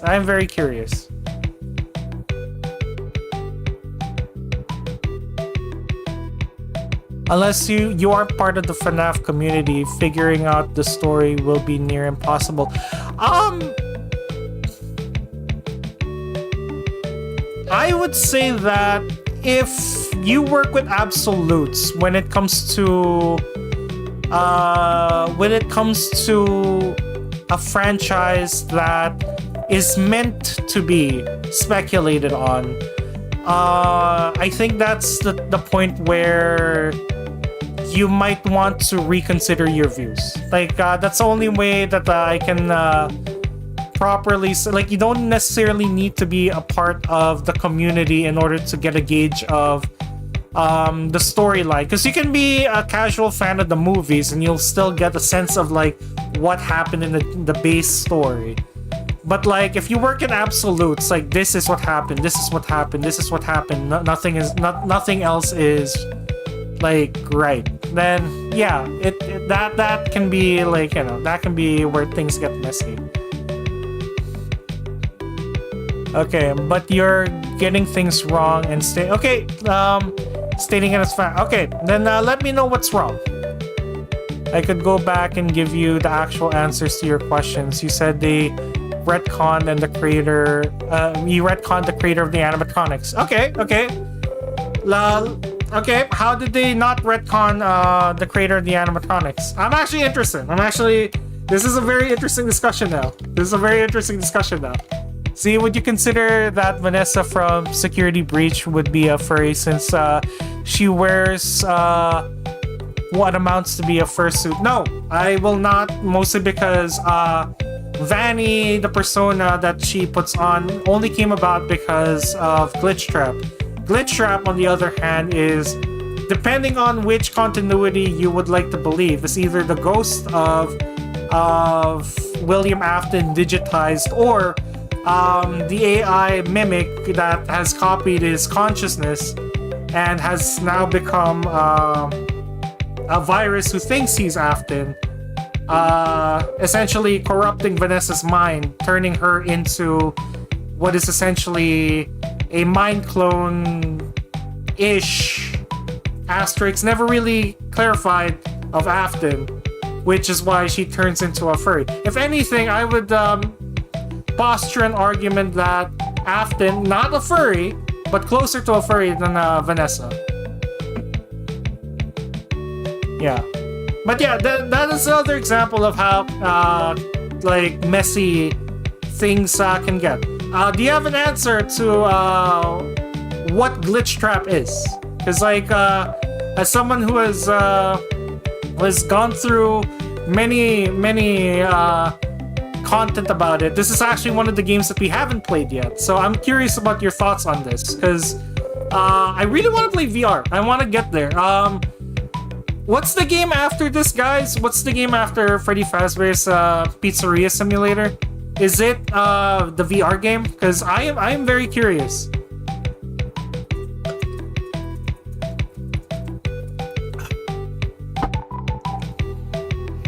That's just an arcade thing, right? Okay, from what I've gathered, because again, we haven't played the games yet. Glitch Trap came about from the idea of... Okay, so... How do I explain this? Pizzeria Simulator, right? Burnt down at the very end of the game. Fazbear Entertainment, for some reason, still active. They start rummaging through the rubble, finds a bunch of chips. They scan those chips and use it to make a VR video game. Said VR video game suddenly has a virus that came from those chips, which turned out to be either a copy of William Afton's consciousness, like a cyber ghost, or was later changed into a mimic program AI that thought it was William Afton, that was later expanded upon in Secrets of the Mimic. It's a little confusing because the Mimic AI was only tacked on later down the line. Okay? Okay, let's see. He made the Clean Ovac. Wait. Clean Ovac, Stay Up Latte, Murray's Magic Coat Rack, the Mycelium Men, and those weren't a success.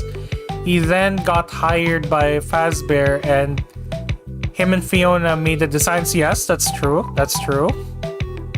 He started making prototypes, but they scrapped the designs, which burnt down. Yes. And William and Henry made the animatronics from the ground up. No!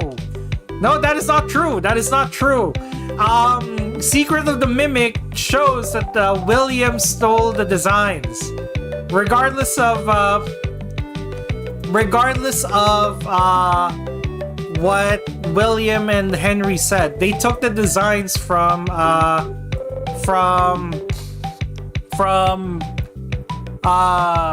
what's their names?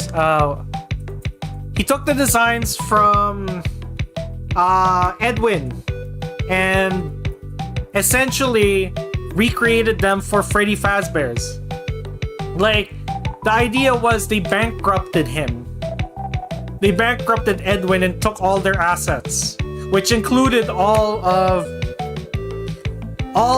the Freddy Fazbear designs, all of the animatronic technology, as well as the Mimic 1. That's why the Mimic 1 is within Freddy Fazbear still. It's a story about a corporate takeover. William and Henry made the animatronics from the ground up, then later used his designs for the 1993 Freddy's. I would disagree there. Finished reading, I covered that up, okay? At least finish. I finished the reading, yeah. They made Unwithered from the ground up, the designs and all.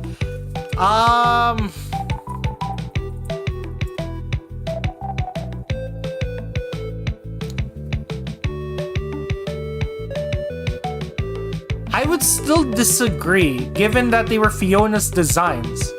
The Secrets of the Mimic is a story about corporate takeover. The reason why things got very complex with Edwin's life at the very end of Secrets of the Mimic wasn't just because he was kind of a dismissive father and husband.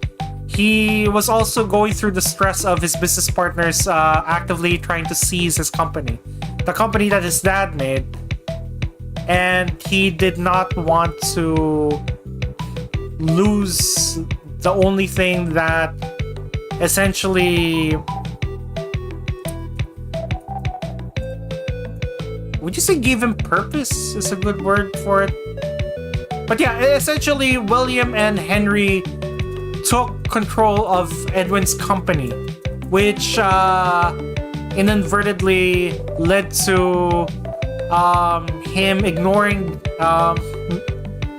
the Mimic 1 and eventually, leading to the events of his death, which is why Freddy Fazbear's wanted to go back to Edwin's factory to seize Mimic 1. But William and Mimic still created the spring... Wait. When did William and Mimic work together? That I don't think that's ever happened in the franchise. Still created the spring locks, the Unwithered. Edwin just made the designs. It's okay. Let me explain.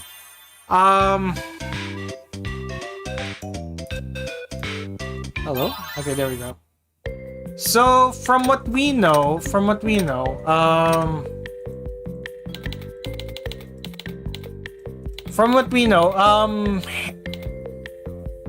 Henry already had a franchise with him, right? Where he made mascots with battery powers on them. If I'm not mistaken. Actually, no, I'm not gonna go into this because I don't think it's I think this is a theory. Like this goes into theory now. So yeah, I'm not gonna go into that. That is not something that I know is fact from the games yet. But what we do know is that Henry and Afton were working on robotics already. They worked together to make the animatronics, yes. Not sure where the Mimic came from, but Henry and William worked together to build the original Freddy Fazbear mascots. The thing is that technology did not come out of a vacuum. that technology, as we've seen with the blueprints from Secrets of the Mimic, Secrets of the Mimic, those designs came from Edwin. Apparently, according to Secrets of the Mimic, those designs were directly ripped from Edwin. They were improved upon, they were changed, but essentially, the designs themselves came from Edwin's company, which were only gotten because of the corporate takeover. I might have mentioned before, but the Ultimate Custom Night, one of Chica's lines is, I was the first, I've seen it all. That is, I think that is true, because from Secrets of the Mimic as well, we can see that Chica was a standalone design for another restaurant. We can assume that it came from Henry's restaurant, but we can't know for sure. Or at least I can't know for sure because we haven't played the games. Like, the games in between this and, what's it called? And, Secrets of the... Oh, no.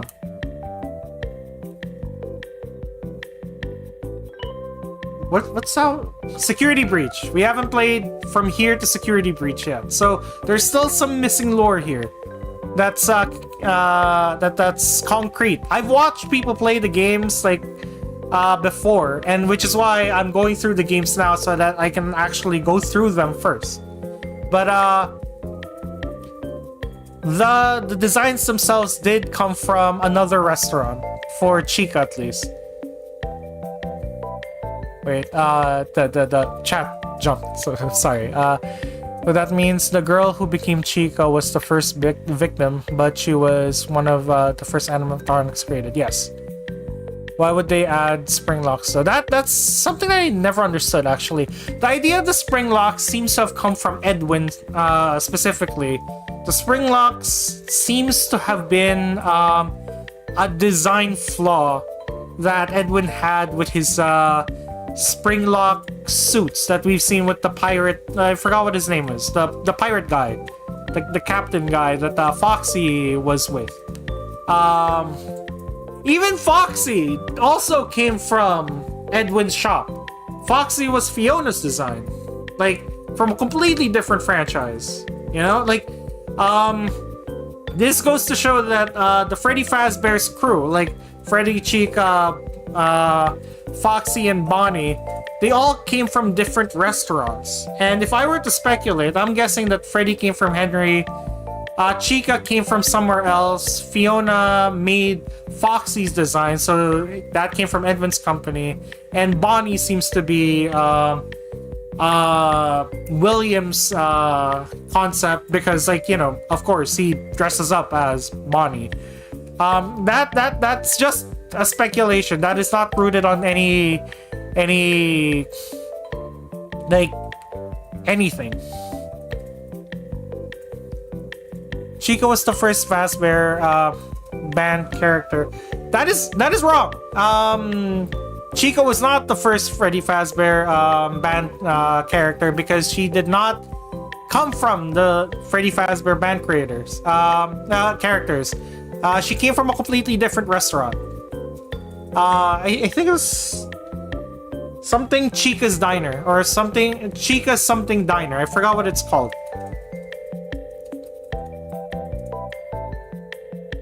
The Endo 02 did come out of the blue. Yeah, it's the Endo 02. If you're talking about the endoskeletons that I don't know how to explain them either. That I don't know, actually. I don't know. Oh, welcome to the Coffee Cafe, Kashkara. Thank you for subscribing. But she was the first to join the band whose design was created. Chica Sporty World, yeah. Technically, no. By definition, Freddy Fazbear's band would have Freddy be first. Everybody else was tacked on later, like Foxy and Chica. Like, they were tacked on. It is true to say that Chica came first in terms of design and concept, but it is false to say that Chica was the first band member. That's like saying that I was the first member of Koffeine because I was born first. Between me and Lisa. Lisa may have been born later, but Lisa and I created it at the same time. But her design was created first. That doesn't necessarily mean that she joined the band first. No. You're confusing first, as in creation first, murder first, those were true, and joining the band first. The band came later.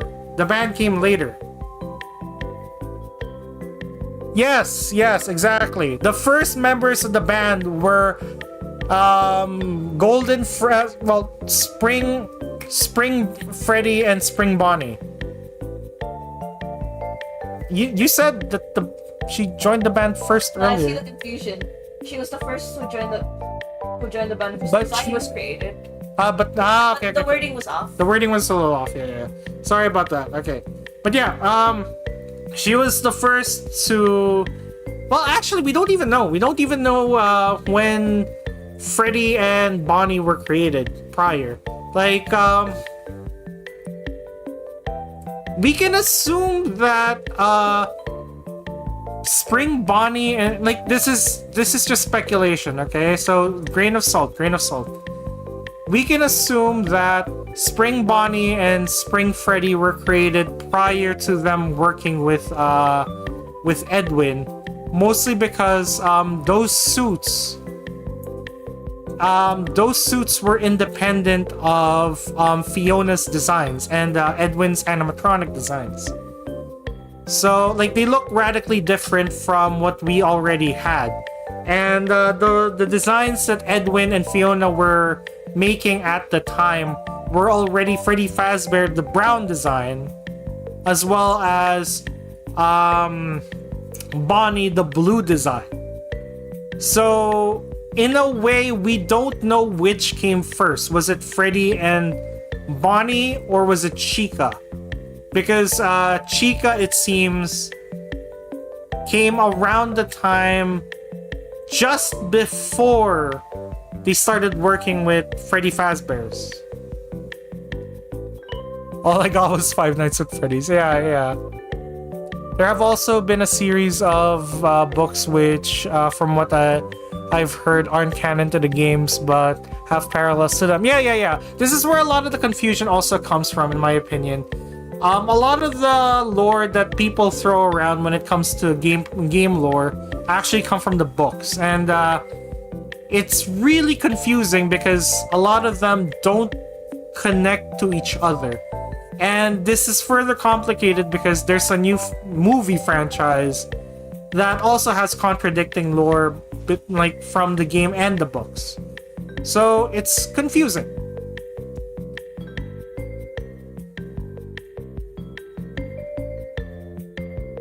Hey, Shifter. God, it got you guys confused. God. What are we talking about? Oh, we're talking about FNAF lore. We got derailed from the game because we're talking about FNAF lore. It's really fun to talk about FNAF lore. I'm not gonna lie, because like there's just so like okay. This is how I will explain my relationship with the FNAF lore. Okay, I like it because it's like a puzzle, and I like puzzles, and that's part of the fun of things. Like trying to stick everything together in the most coherent way possible. As much as I do like Secrets of the Mimic, the thing that really made it kind of frustrating is the lore, because it rewrites everything from day one. It rewrites everything. So are they not ghost children anymore? Are they actually AI? Or are they a mixture of AI with ghost children? It's again really confusing. I'm still here. Yeah, Lisa, stop sniffing the microphone. I'm here too. I'm also in chat. He gets things wrong and thinks it's fact. It's not that I'm saying that they're fact. I'm saying that the things I'm stating are the things that are actually given in the game. So those are solid facts. Now the idea is, what do we make of those facts in order to build the lore? Hey man, we're just trying to have some good fun.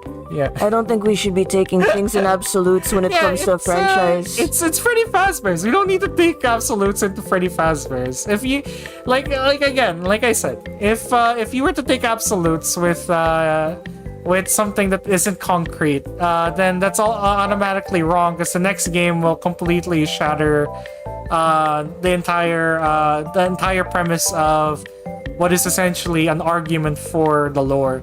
That's actually one of the reasons why I would say game theorists kind of got really messy. It's because their theories worked on absolutes, even though a lot of the evidence that they had were based on two different lores, which was the games and the books, which keep getting retconned because of the fact that the next game only took place inside the game lore, and then the books that came out of those games branched out from both the games and the lore, which is really confusing still because, like, which one do you follow?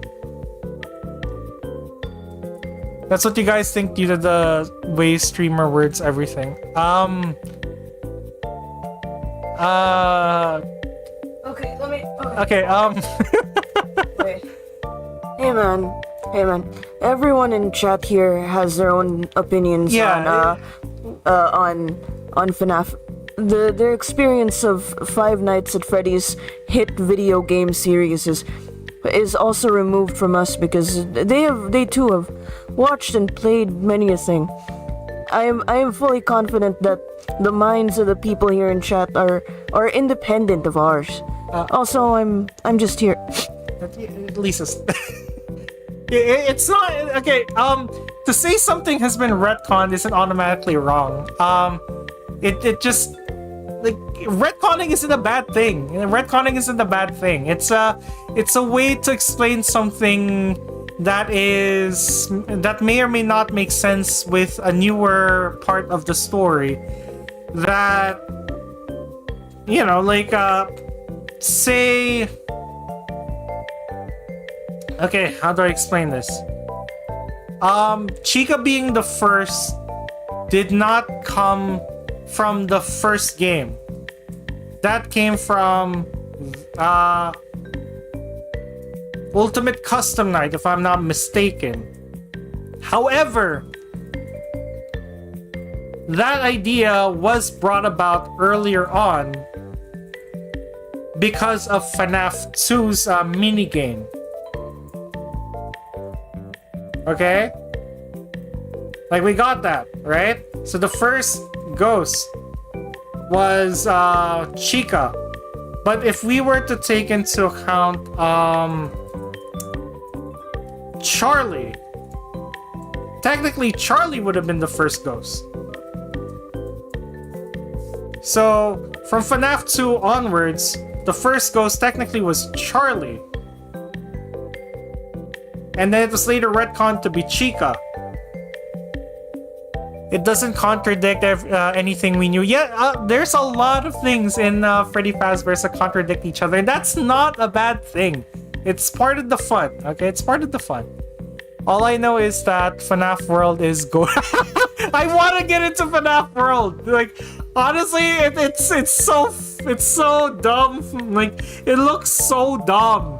It looks so dumb, but in the best way possible. Do you see? I don't actually. I don't understand. Like, when you say I get things wrong because I claim retcons are a thing in the FNAF franchise.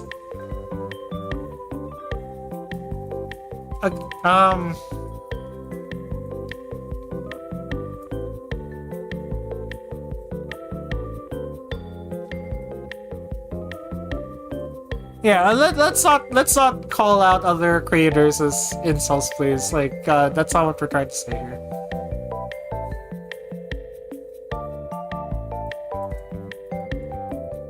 Wait, what? What? Okay, first of all, what is MCI?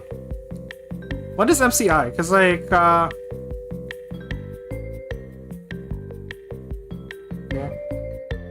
the missing children's incident. No, I'm not saying that Charlie was part of the missing children's incident. No, that's not what I'm saying. I'm saying is that her death came before the missing children's incident. Therefore, she is first. You get what I mean? Like, she was not part of the group that died in the missing children's incident. She died independently before the missing children. We know this because it was Charlie that brought the ghosts into the suits. Not the bodies, the ghosts. Like, you know, give gifts, give life. Like, Chica may have been the first to become the 4, but the first ghost animatronic is Charlie. We're not talking about the missing children's incident. We're talking about in general.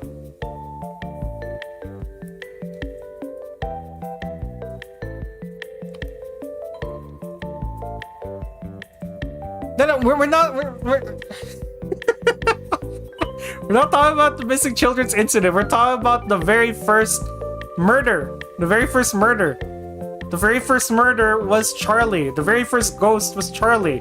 She was the first to be turned into an animatronic. Unless, of course, you're talking about FNAF 2, the movie. In which case, that is also kind of confusing. Because, like, did she die independent of the other 4? Like, that one's a little confusing.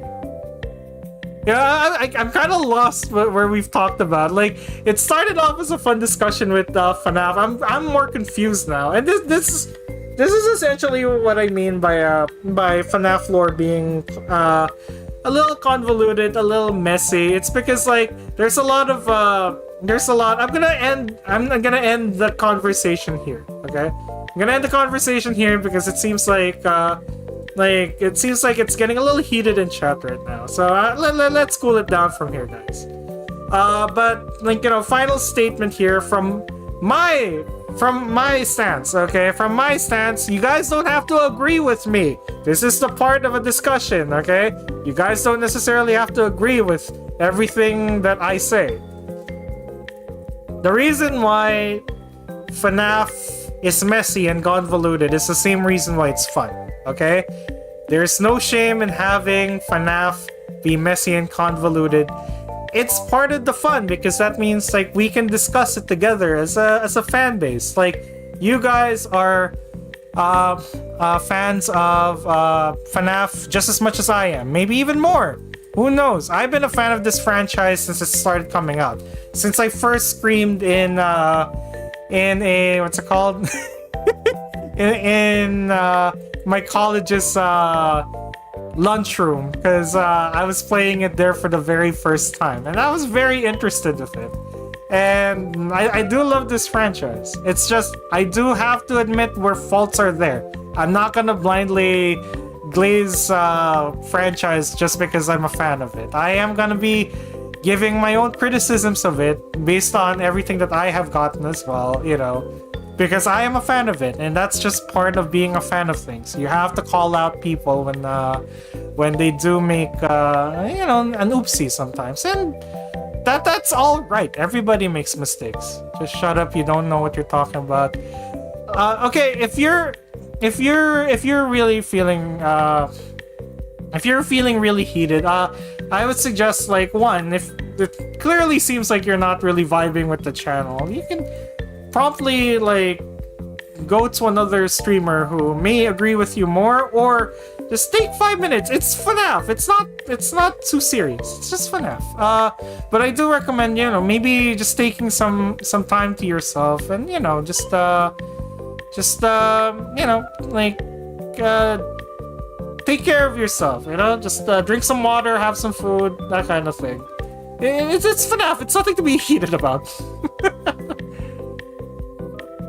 Yeah.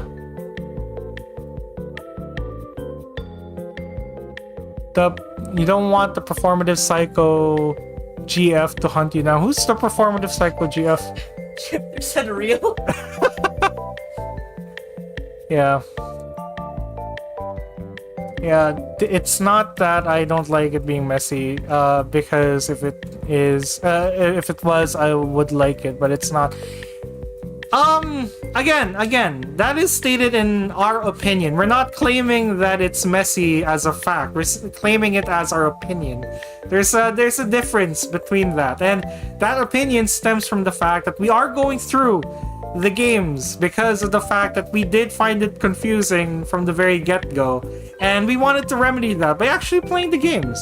And so far, we are 6-7 games in. And yeah, it is a little confusing. There's a lot of things that don't make sense, like even when playing the games already. And there's a lot of things that do make more sense. It's not a bad thing. It's not a bad thing. What's your opinion? No! Howdy! Okay, no! Howdy! Bad howdy! No Megaverse talk here! This is not a Lisa stream!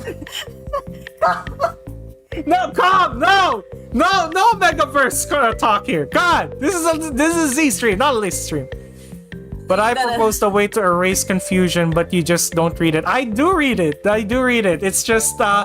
It's just, it glosses over a lot of issues that still don't make sense. It like, that's what I'm saying. And that's not a bad thing. That's just part of a conversation. Z is ignoring our Megaverse questions. No! I mean, yes! I mean, we're not talking about the Megaverse here. The only true Megaverse canon here in FNAF is the fact that canonically MatPat, or at least the person that is supposed to be MatPat, was impregnated by Springtrap. And that is okay. That is the only fact here that we have that is concrete and is part of the FNAF universe and is part of the Omegaverse.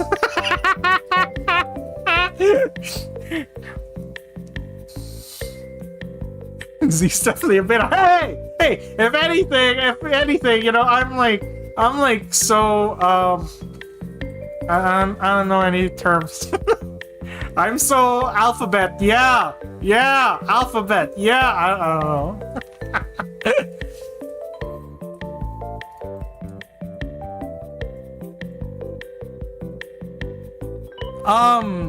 Because everything you think doesn't make sense does make sense if you knew what I know.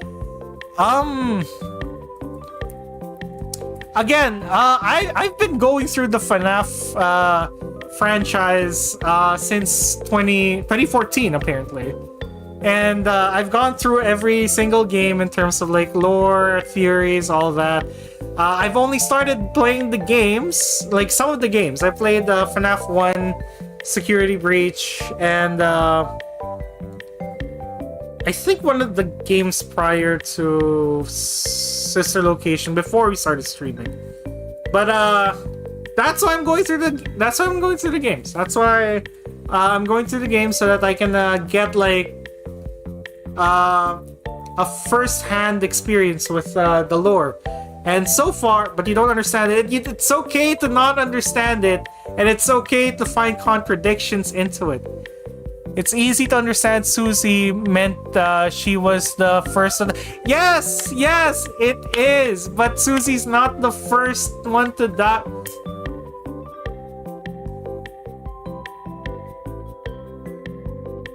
Yeah. Okay. So, let's cool off from here. Let's stop the conversation here.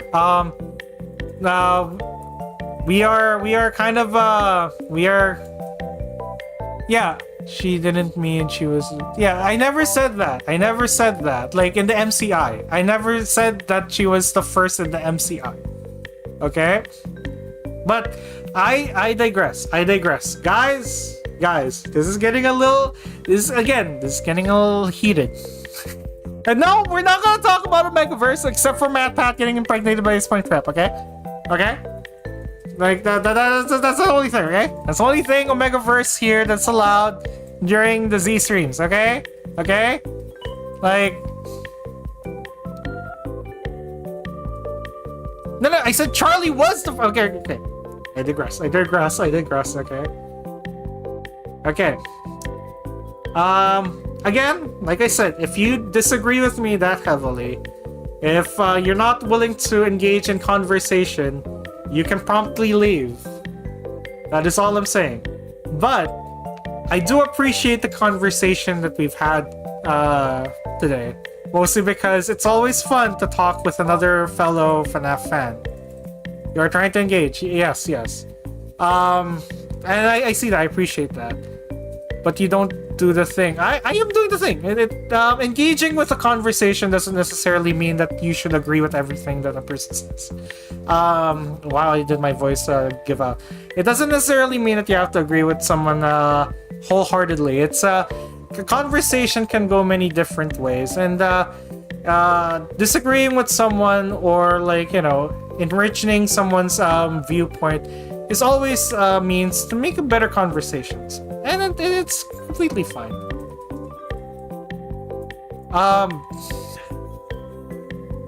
Anyways, let's just leave it there. It was fun talking to you. I really appreciate it. Why chat I'm on a Megaverse now? The chat has become... Okay. I'll bite. Guys!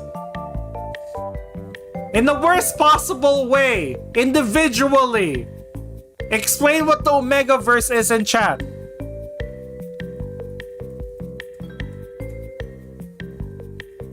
I'm waiting.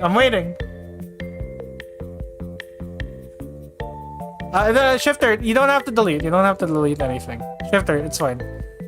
I'll say for the 4th time, ask me... Okay, we're just gonna leave it there. Okay?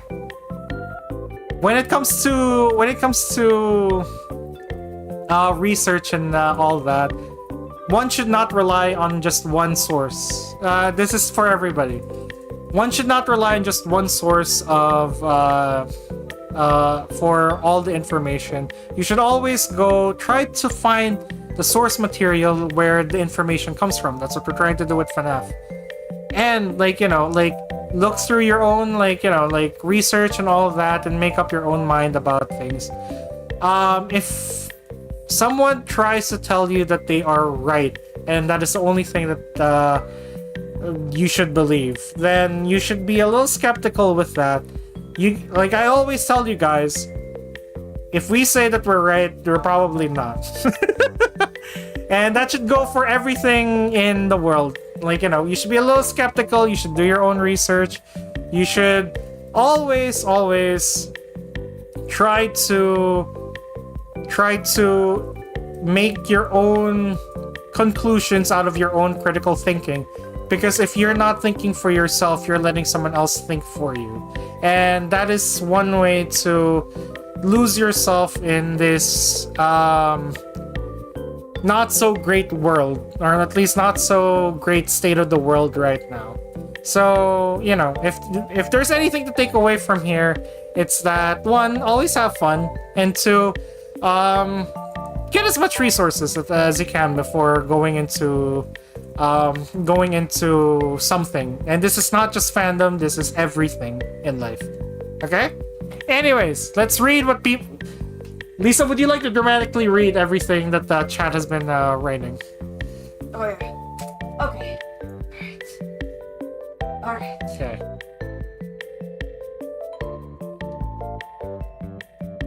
Hey there, OK2K, you can't escape this now.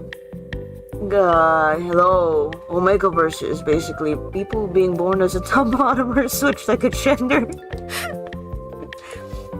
Omegaverse is a world where there are second classifications other than gender, which is alpha, omega, and beta, which dictates a lot in your life. This is fairly common in smut fiction. It is a genre in smut fiction. Wait, that has nothing to do with Howdy's explanation. And Z is clearly an omega.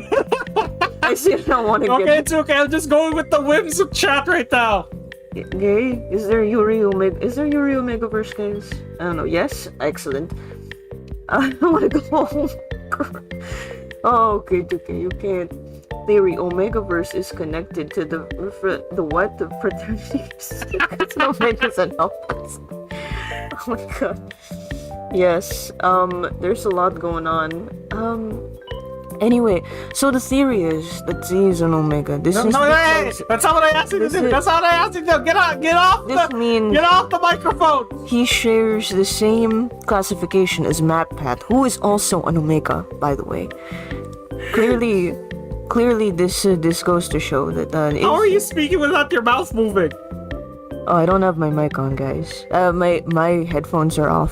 This is I'm here. I'm speaking to you telepathically. That's how you know it's true. Also, it's perfect that we're talking about this with the music playing in the background. I don't know what the music is playing in the background, but like, so anyway, I don't actually know too much about beta lore. Most of the fiction centers around alphas and omegas. We all know about the mafia boss, YN, big booby stuff, and we're just here to chill out with that.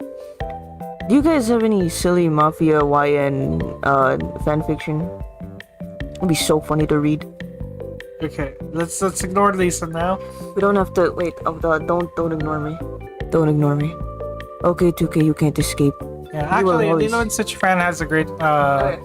When it comes to theorizing, unless confirmed or denied, there is no right or wrong. Exactly. Especially when it comes to the creator. Especially since what you call it, creators, you know, sometimes speculative. That's the fun thing about speculative fiction. The speculation. That's the whole thing. Are you gonna play any FNAF games on stream? We tend to play FNAF fan games on stream, like together. And the last one we played was very delightful, actually. Was it the one where it's like, oh, it's a recreation of the FNAF like thingy, yeah. and it was like it was difficult. Yeah, it was difficult. I forgot what it's called. We suck, man.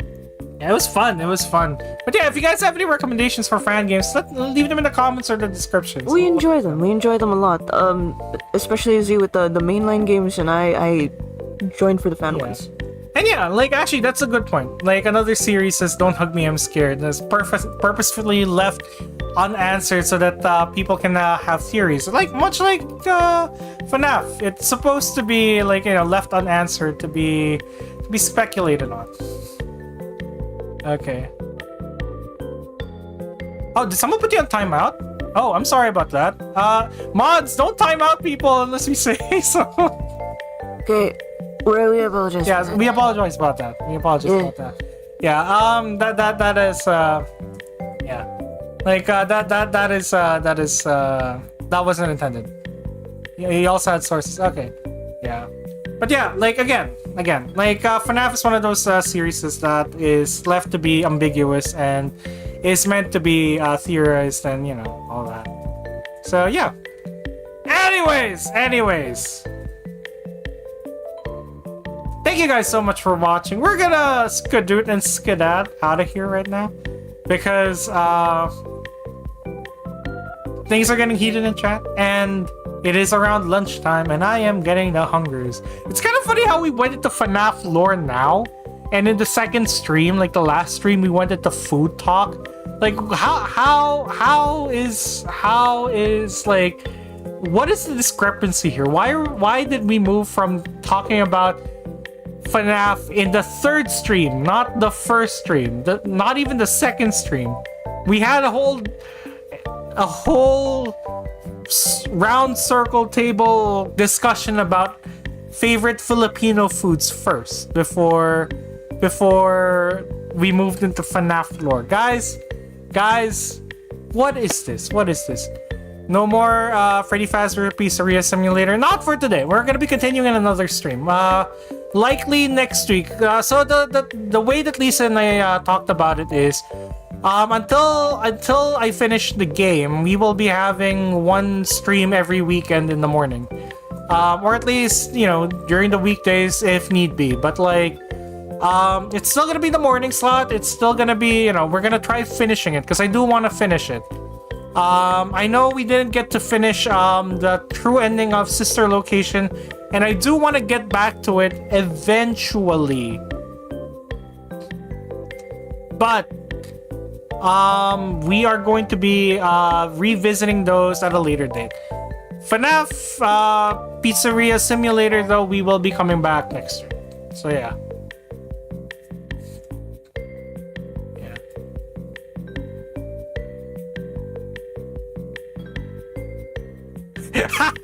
Don't ever make E a mod because she will abuse the power. Oh, yeah. Did you guys find a copy of Tomodachi? No, we didn't! We've been to several shops in several cities. No one has the game! How do you have a copy of the game? God! Is it like a physical copy? Because like we're looking for the physical copy. If we still don't, man, like if we still don't find the game by our next paycheck, we might just default and go to the digital version. But yeah, it's one of those. It's one of those.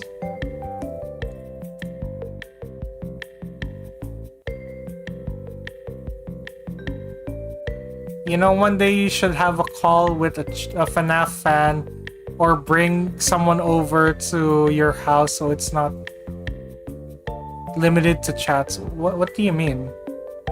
Like StreamYard? Nah, that's not something that we do here. Yeah, we're not gonna do that. Reverse psychology, I see.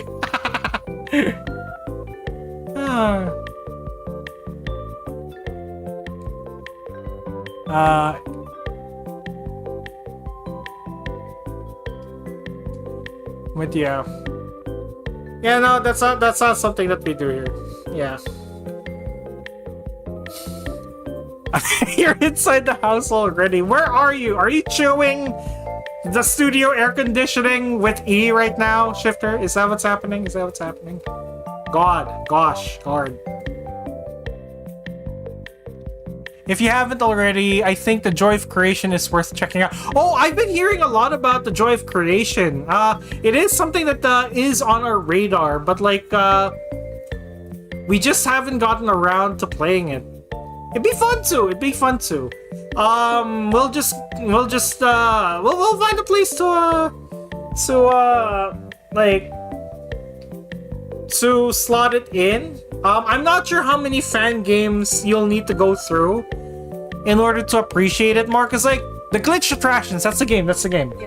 Yeah, because we hadn't gone through quite a lot of the FNAF games when we first played the glitch attraction, so we didn't appreciate it as much. So I'm gonna do a little bit more research on like how many games they do cover, and then we'll see the Joy of Creation. Yeah. Because like I am very curious about it. Yeah. I don't think we've played the Joy of Creation. No, we played the glitched attractions. We've played the FNAF 1 remake. What else? We haven't played Candies either. I think we've played Mickey Mouse FNAF game, and I'm not sure we've played Jollibees either. Like, there's a lot of FNAF games that we haven't finished. Yeah, there's a lot of FNAF games, the fan games that we haven't finished yet. So, yeah, like, we're gonna go look into how many games that they cover first before playing them, so we can properly, what's it called? Not admire, I said the word earlier. What was it? God, I'm hungry. Appreciate, there you go. Properly appreciate them first.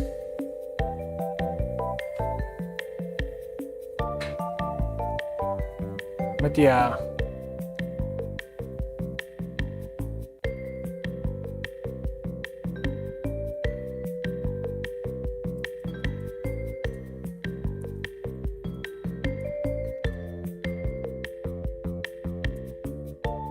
You guys played the Jollibee FNAF game? The one where it's actually played out as a FNAF game, or the one where it's like, you know, a semi-dungeon crawler kind of thing? I think I remember the one where we're being chased by Jollibee, not like the actual FNAF version of Jollibee. Like, I remember the actual FNAF version of Jollibee is blue, but I remember the one that we played was still red. Oh, excuse me.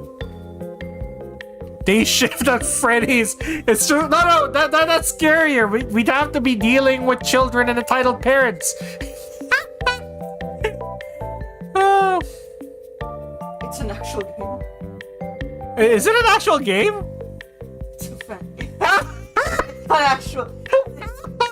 Dude. It's an actual game. Oh god. Oh god. No. Yes, I think it's that one. We played that one, but there is an actual game where instead of Freddy, Chica, Bonnie, and Foxy, it's the Jollibee crew. Like Jollibee, I don't know their names. God, what are their names? What are the Jollibee guys in chat? What is the Jollibee crew's name? Because I remember what they look like. The one girl that's blonde. There's the guy who has like a black shirt. What are they named? What are they called? I'm more in tune with the McDonald's lore than I am with the Jollibee lore because I used to read the McDonald's comics. Did you guys know there was McDonald's comics back in the early 2000s? That was actually really cool. Five Nights at Fuckboys is real good. I think I've heard of that one. The blonde girl is Hetty. Okay. Who are the other characters? If I'm not mistaken, Hetty and Jollibee are like siblings, right? Or am I wrong? Swirly, Hetty, and Jollibee. Twirly, Popo, and Yum. Yum is a character? Like the Yum Burger? Like, Yum is a character? Play Five Nights at 30 with 39. 39 animatronics? Or like, is that a... That's Yum? Oh, Lisa just showed me a picture of Yum. It's the guy. I thought he was wearing a black shirt. Oh, okay. We're not gonna play Five Nights at 39 then. If it's gonna get us demonetized. Oh, rules. Wait, no. That's not rule 34. Then why would it get us demonetized? I'm still trusting your comp. But yeah. Like, the world of FNAF fan games is just so bizarre. So bizarre. Hetty's the spaghetti, Jollibee is the bee, Popo is the fries, Twirls is the sundae, and Yum is the Yum Burger, yes! Oh! Okay, I get it. Okay. And now we're moving into food and we haven't even like... okay, I said we were gonna leave earlier, but like we derailed so much. Now I'm hungry. God, who's your bias in the Jollibee crew? You know my bias is the OG Jollibee. Let's go. Only because Jollibee is the only one I remember. That and like, you know, like guys, prove me wrong. Okay, this is the point where I'm asking chat to prove me wrong. Okay, and I know you can't.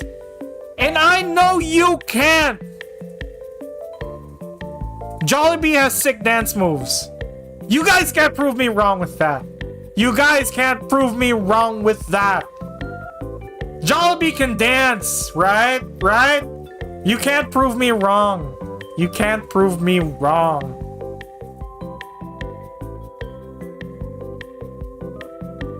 Okay, I'm waiting, guys. I'm waiting for you guys to prove me wrong here.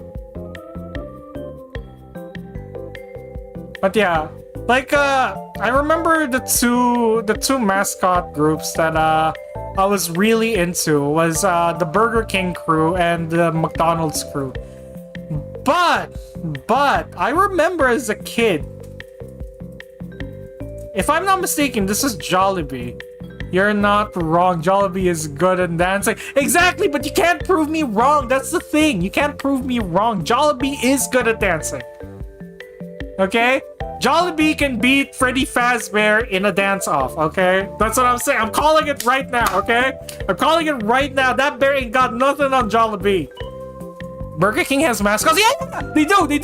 They're the most 90s. They're the most 90s mascots you'll ever see. Like, I'm pretty sure they're based on sports. Like, which is so funny because it has nothing to do with monarchy nor burgers. Like, they all wear helmets. They all wear, like, knee pads and, like, elbow pads. It's so funny. Like, I used to be a big fan of them when I was a kid. Because, like, they were so cool, you know? Like, early 2000s, you know? They looked like Rocket Power. Do you guys remember Rocket Power, or am I too old? Jollibee does not exist in your homeland, and I'm not sure if they have one in my current area. Ah, that sucks. That sucks. But, yeah.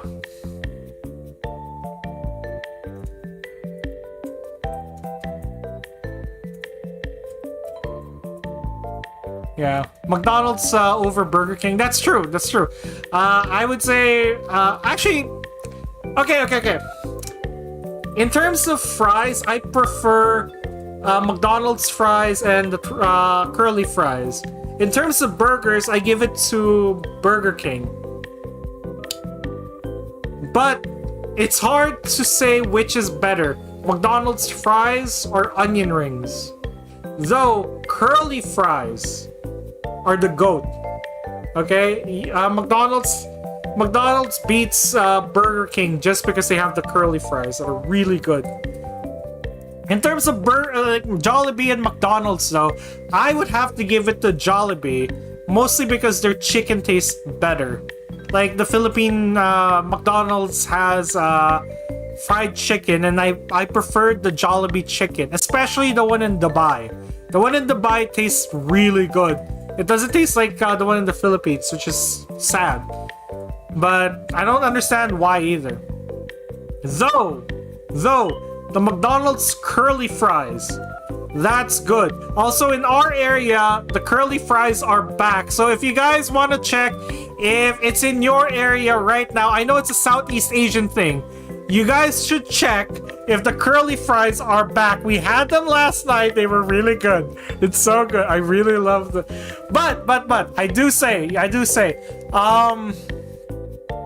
when it comes to fast food, I prefer local, like mom and pop shop diners, mostly because they do have fresher food. Like, I'm not gonna say that like McDonald's, Jollibee, Burger King is my favorite food. I have a favorite fast food. I'm not gonna disclose which one is it. You know, I'm not a shill. But I do have to say, like, mom and pop diners are still better, mostly because support local, you know.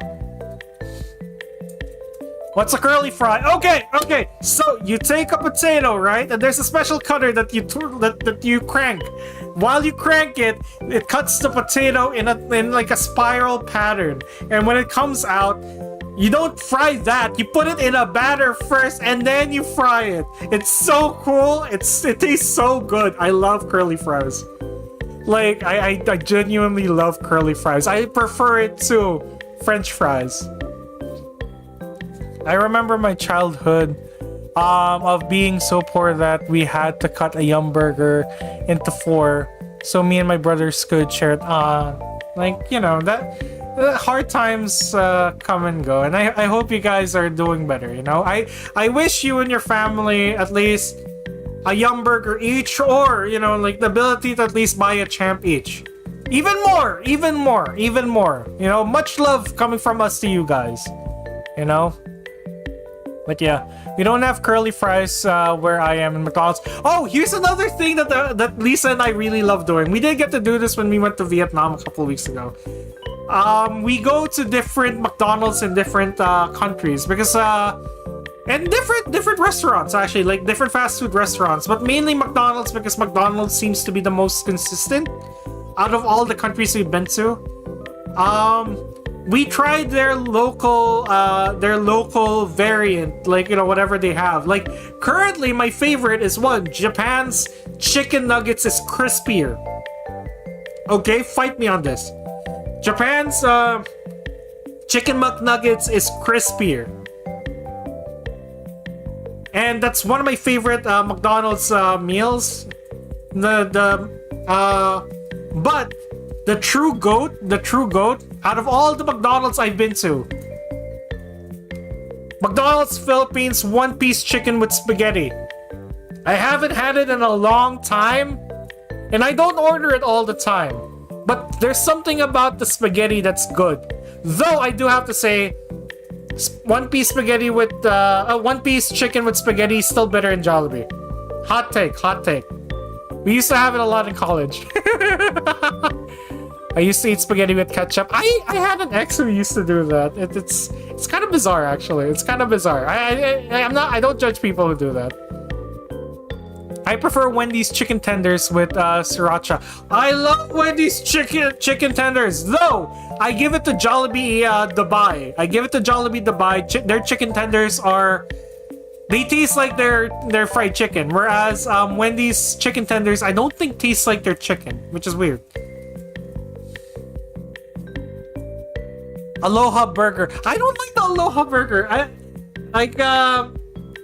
meme that pineapples don't belong on pizza. I'm okay with a pineapple pizza, but like pineapples on a burger, I haven't had it since college, but I didn't like it. Do you guys think I should have an Aloha burger? Like, do you guys think I should try an Aloha burger? Because like, it's kind of like a Big Mac. I don't like Big Mac, you know? And I know we've had a discussion on the Big Mac before. We don't have to fight about the Big Mac again. We've tried it, and it's still kind of mid to me.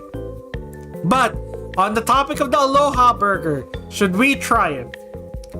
Opinions on Popeyes. I like Popeyes. I still give it to Jollibee chicken tenders from Dubai. That they have the better chicken tenders. But Popeyes, I would say, is really good, and they have a better chicken tender batter compared to Wendy's. Wendy's, on the other hand, has juicier chicken. But I haven't had Popeyes in a while, so I wouldn't know.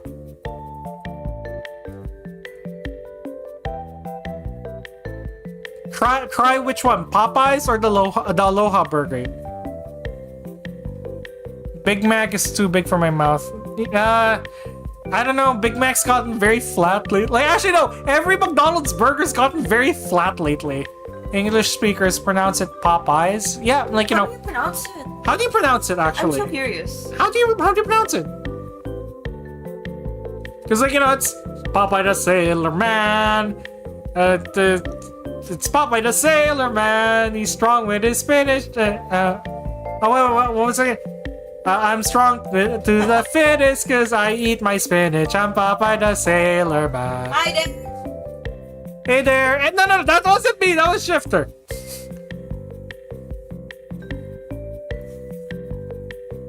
Yeah, we don't have a Popeyes in our area. We have to go to like another town for it. Like, we do have a Jollibee in our area and a Wendy's open. So I'm hoping that a Popeyes would open in our area.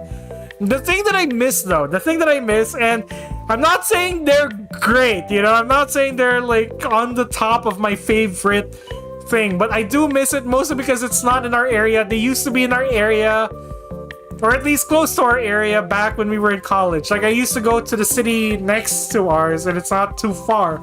But Taco Bell, I miss Taco Bell. I meme a lot about like how it gives you the shits, but like I do miss Taco Bell. Like, it used to be like a 15-minute drive from, I don't know, 30-minute drive from our dormitory, and I used to take a cab to go there because like it's a town over. But like, whenever I eat there, it's a quick ride back to our dorm because like there's this route that I like taking with the cab. Like, I point to the driver like the cab driver to where we need to go in order to avoid the main traffic in our university. Well, And get there because like it always gives me the shits. It always gives me the shits. But I love it. I love to talk about shits. I've never had a Baja Blast. We don't have the Baja. Do you remember the grocery? Yeah, we don't have the Baja we don't have the Baja Blast in Taco Bell. But one of the groceries that we used to go to, had the Baja Blast, and it was sweet. Okay. It was very sweet. It was okay. It was so sweet. Wait. Which question? E. Is it Big Mac his actual name or his pimp name? You call it. Whose name, E? Whose name? Big Mac. He was asking Who is Big Mac? Big Mac is the that's burger. Ronaldo. It's burger. It's when Ronald McDonald starts. Oh, it's your lover. What is Baja Blast anyway? It's like it's a tropical fruit punch akin to blue lemonade but a soda. And it's one of those overly sweet sodas that I personally don't like. But I know a lot of people really like. That's how it's pronounced. Papaya. In Spanish. Oh, papaya. Is that how you pronounce it? Papaya. That's actually really interesting. Like I know how English and Spanish can be very different when it comes to pronunciation of the same word. It's really interesting. I've taken Spanish before. I know Lisa. You've grown up with some Spanish, right? Yeah, my mom also speaks Spanish. Yeah. And it's really interesting. What do the words Baja Blast and pie have in common? The Baja Blast pie. I don't want to try the Baja Blast pie. I've seen it. I've seen the trend. It looks so gross. Like, that's the one fast food thing I don't think I'll ever, like, consume. It's like 2,000 calories a pie. I know you're supposed to share it. But, like, I was interested when I first heard about it. But, like, after seeing people mukbang it on TikTok, I'm just like, ugh.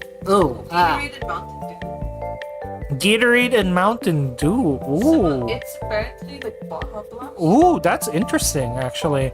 Actually, we have Mountain Dew Zero now, and Gatorade Zero. We can try it. We don't like soda. We don't like sugary soda. We prefer like soda without sugar. Mostly because like I don't know. There's something different about like I had to convince Lisa about this, and I'm pretty sure you're a believer now. When you start drinking zero sugar soda, when you go back to actual soda, they're really sweet. But that's like when you mix orange Fanta or orange Royal. Guys, do you have Royal or do you have Fanta? I know it's different depending on the country, but like if you mix orange Royal / orange Fanta with Coke, Pepsi, it kind of vaguely tastes like root beer. Like it tastes really good.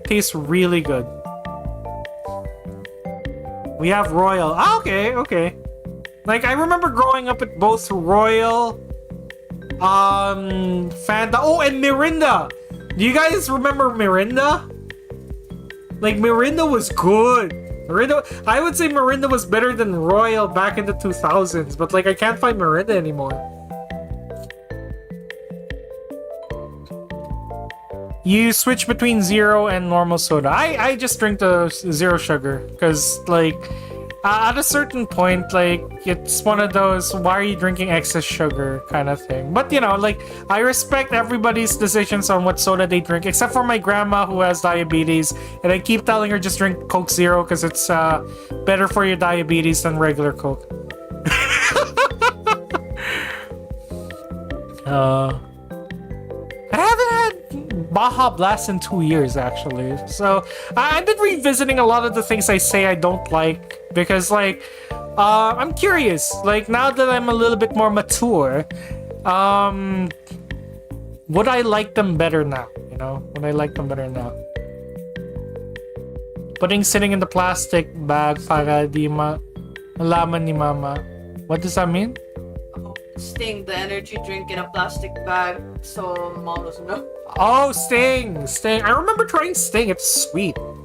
Wait, have you tried Sting? Yeah, when I was... The red one. I took a sip of yours. Yeah, I drank Sting Yeah. when I was in grade school.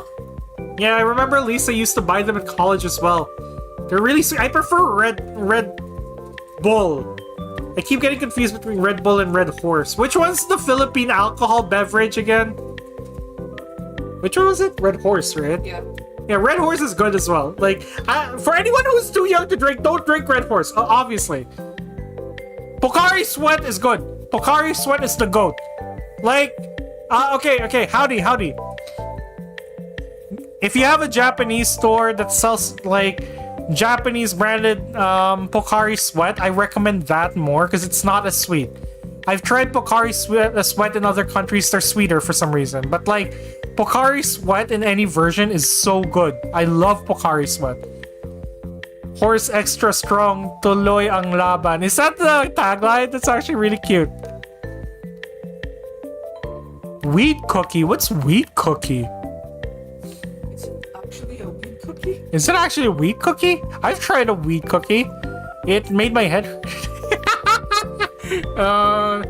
I visited like my folks in a country that was legal to partake in that kind of extra curricular activity, and their neighbor made weed cookies for some reason and gave my parents one. I took a little chunk out of it and tried it out, and my head hurt the entire night. Can I just say, it's so funny. He's like, no, not like an actual thing, and we just flat out said like, yeah, we've tried coffee. Plot twist, no. It looks like I don't think we've tried it.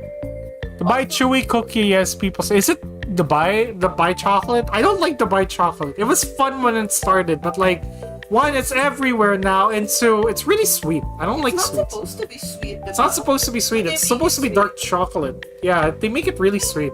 I don't like it. I don't like sweets. Like, I actually don't like overly sweet things. I prefer sour, actually, and spicy. Weed is edible? I don't think I'm in the liberty of saying this on YouTube. I don't think it is in the traditional sense, but don't do drugs, kids. Don't do drugs. If you were to suggest a first-time drinker of alcohol, would you, or like energy drink, what would you suggest? I would suggest not mixing an energy drink with alcohol because that does mess with your brain chemistry. Over excess consumption of a cocktail that has both alcohol and a high amount of caffeine can destroy your brain. Like that is proven science. But in terms of energy drinks, I don't necessarily recommend it. I would recommend coffee. Personally, that's all I would recommend. As someone who abused a lot of energy drinks in high school and in college, I wouldn't recommend energy drinks, period. And as someone who's abused alcohol before in college, not high school, college, I wouldn't necessarily recommend people drinking alcohol for personal reasons. Though, like, if you do partake in alcohol, there are a few cocktails that I do recommend, though I am not in liberty to disclose because I know that our audience has people who are underage. Though I do drink, I still drink. It's just I drink more moderately. I didn't quit cold turkey because I don't think that's something that I can personally do. But I it's been a while since I've drank, so I'm proud of myself. I'm proud of myself. Just drink Pocari if you need energy. Honestly, if you need energy, just eat rice. Honestly, it's kind of funny how like we went to Japan like last year, right? And we found a bunch of energy drinks. They keep comparing the energy drinks to how many balls of rice it's equivalent to. Like we translated like this little bottle is equivalent to 1 ball of rice. Like I'm guessing they mean onigiri, but like it's just kind of funny how that's the measurement system of energy. But there are other ways to like get energy. The best way in my opinion is really just eating food. Like especially food that's very nutritious and is high in carbs, like bread, rice, like root vegetables like potatoes. But energy drinks, if you really need that caffeine kick, go with coffee. Just straight up coffee or Coke Zero or like zero sugar soda, because they have enough caffeine to keep you going. Haven't tried Monster, very curious. Lisa won't let me buy the pink or the white one, okay? Lisa won't let me buy the pink or the white one. We found some in our grocery store recently. Explode and you have energy drink problems. Are the tales true? If I drink pink or white like Monster energy drink, I'd become a gamer girl? Like, I want some. Lisa won't let me live to my full potential. Like, I want to be gamer girl. I want to be gamer girl. God.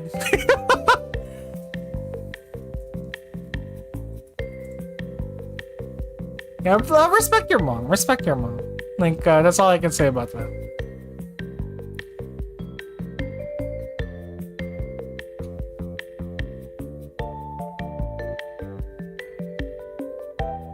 Yeah, that's a little inappropriate there. That's a little inappropriate.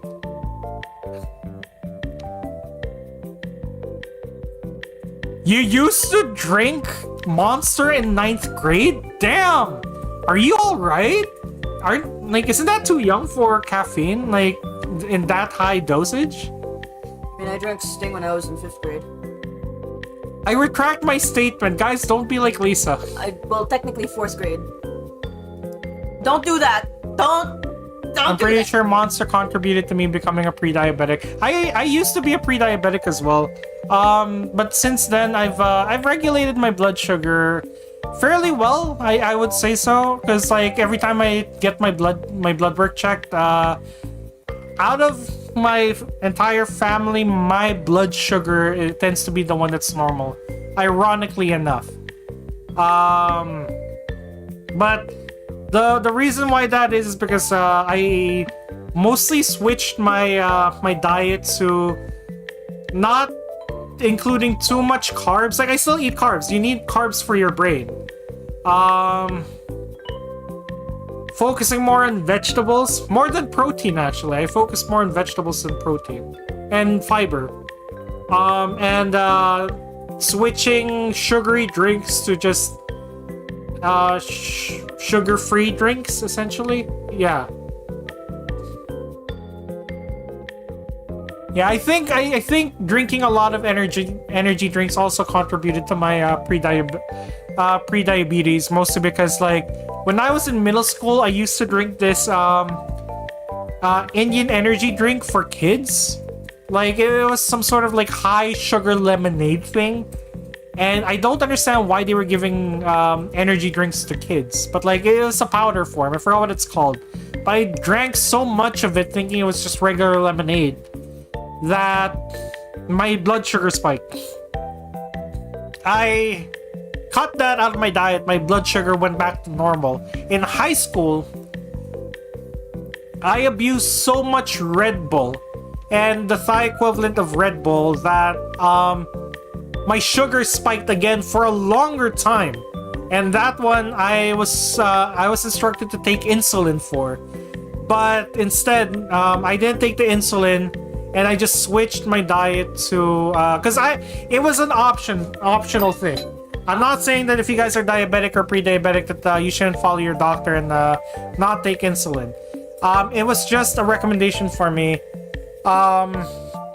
So what I did instead of taking it, so that I don't get dependent on it, was I cut out the energy drink and I took a lot of sports. I took weightlifting, I took what's it called?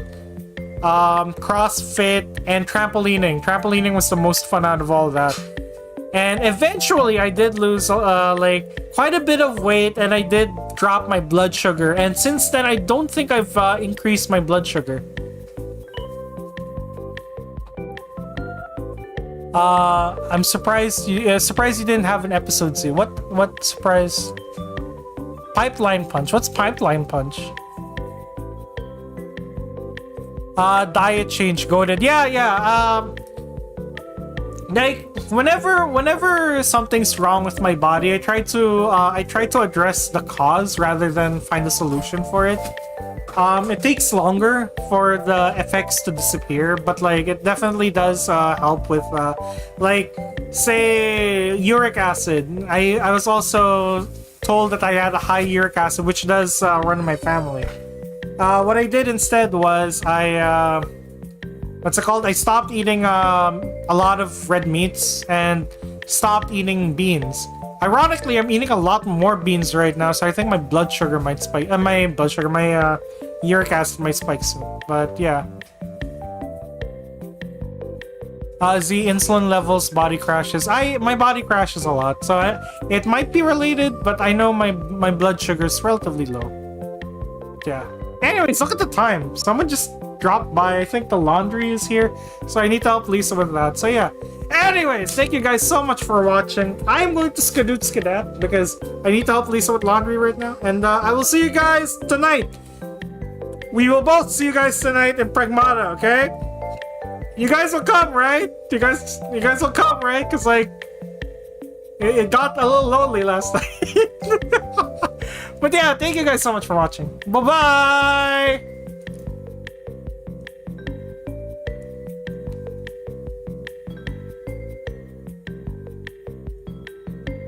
You know what, I'm gonna play one more round.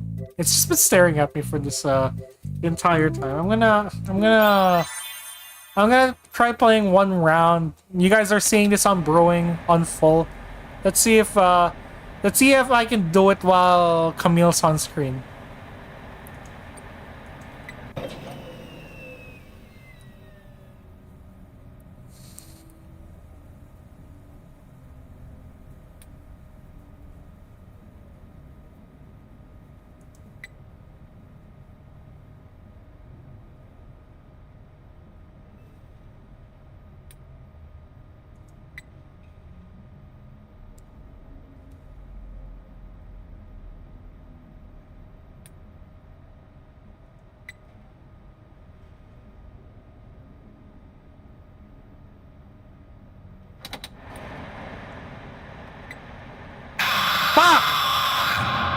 You should have known I'd find you.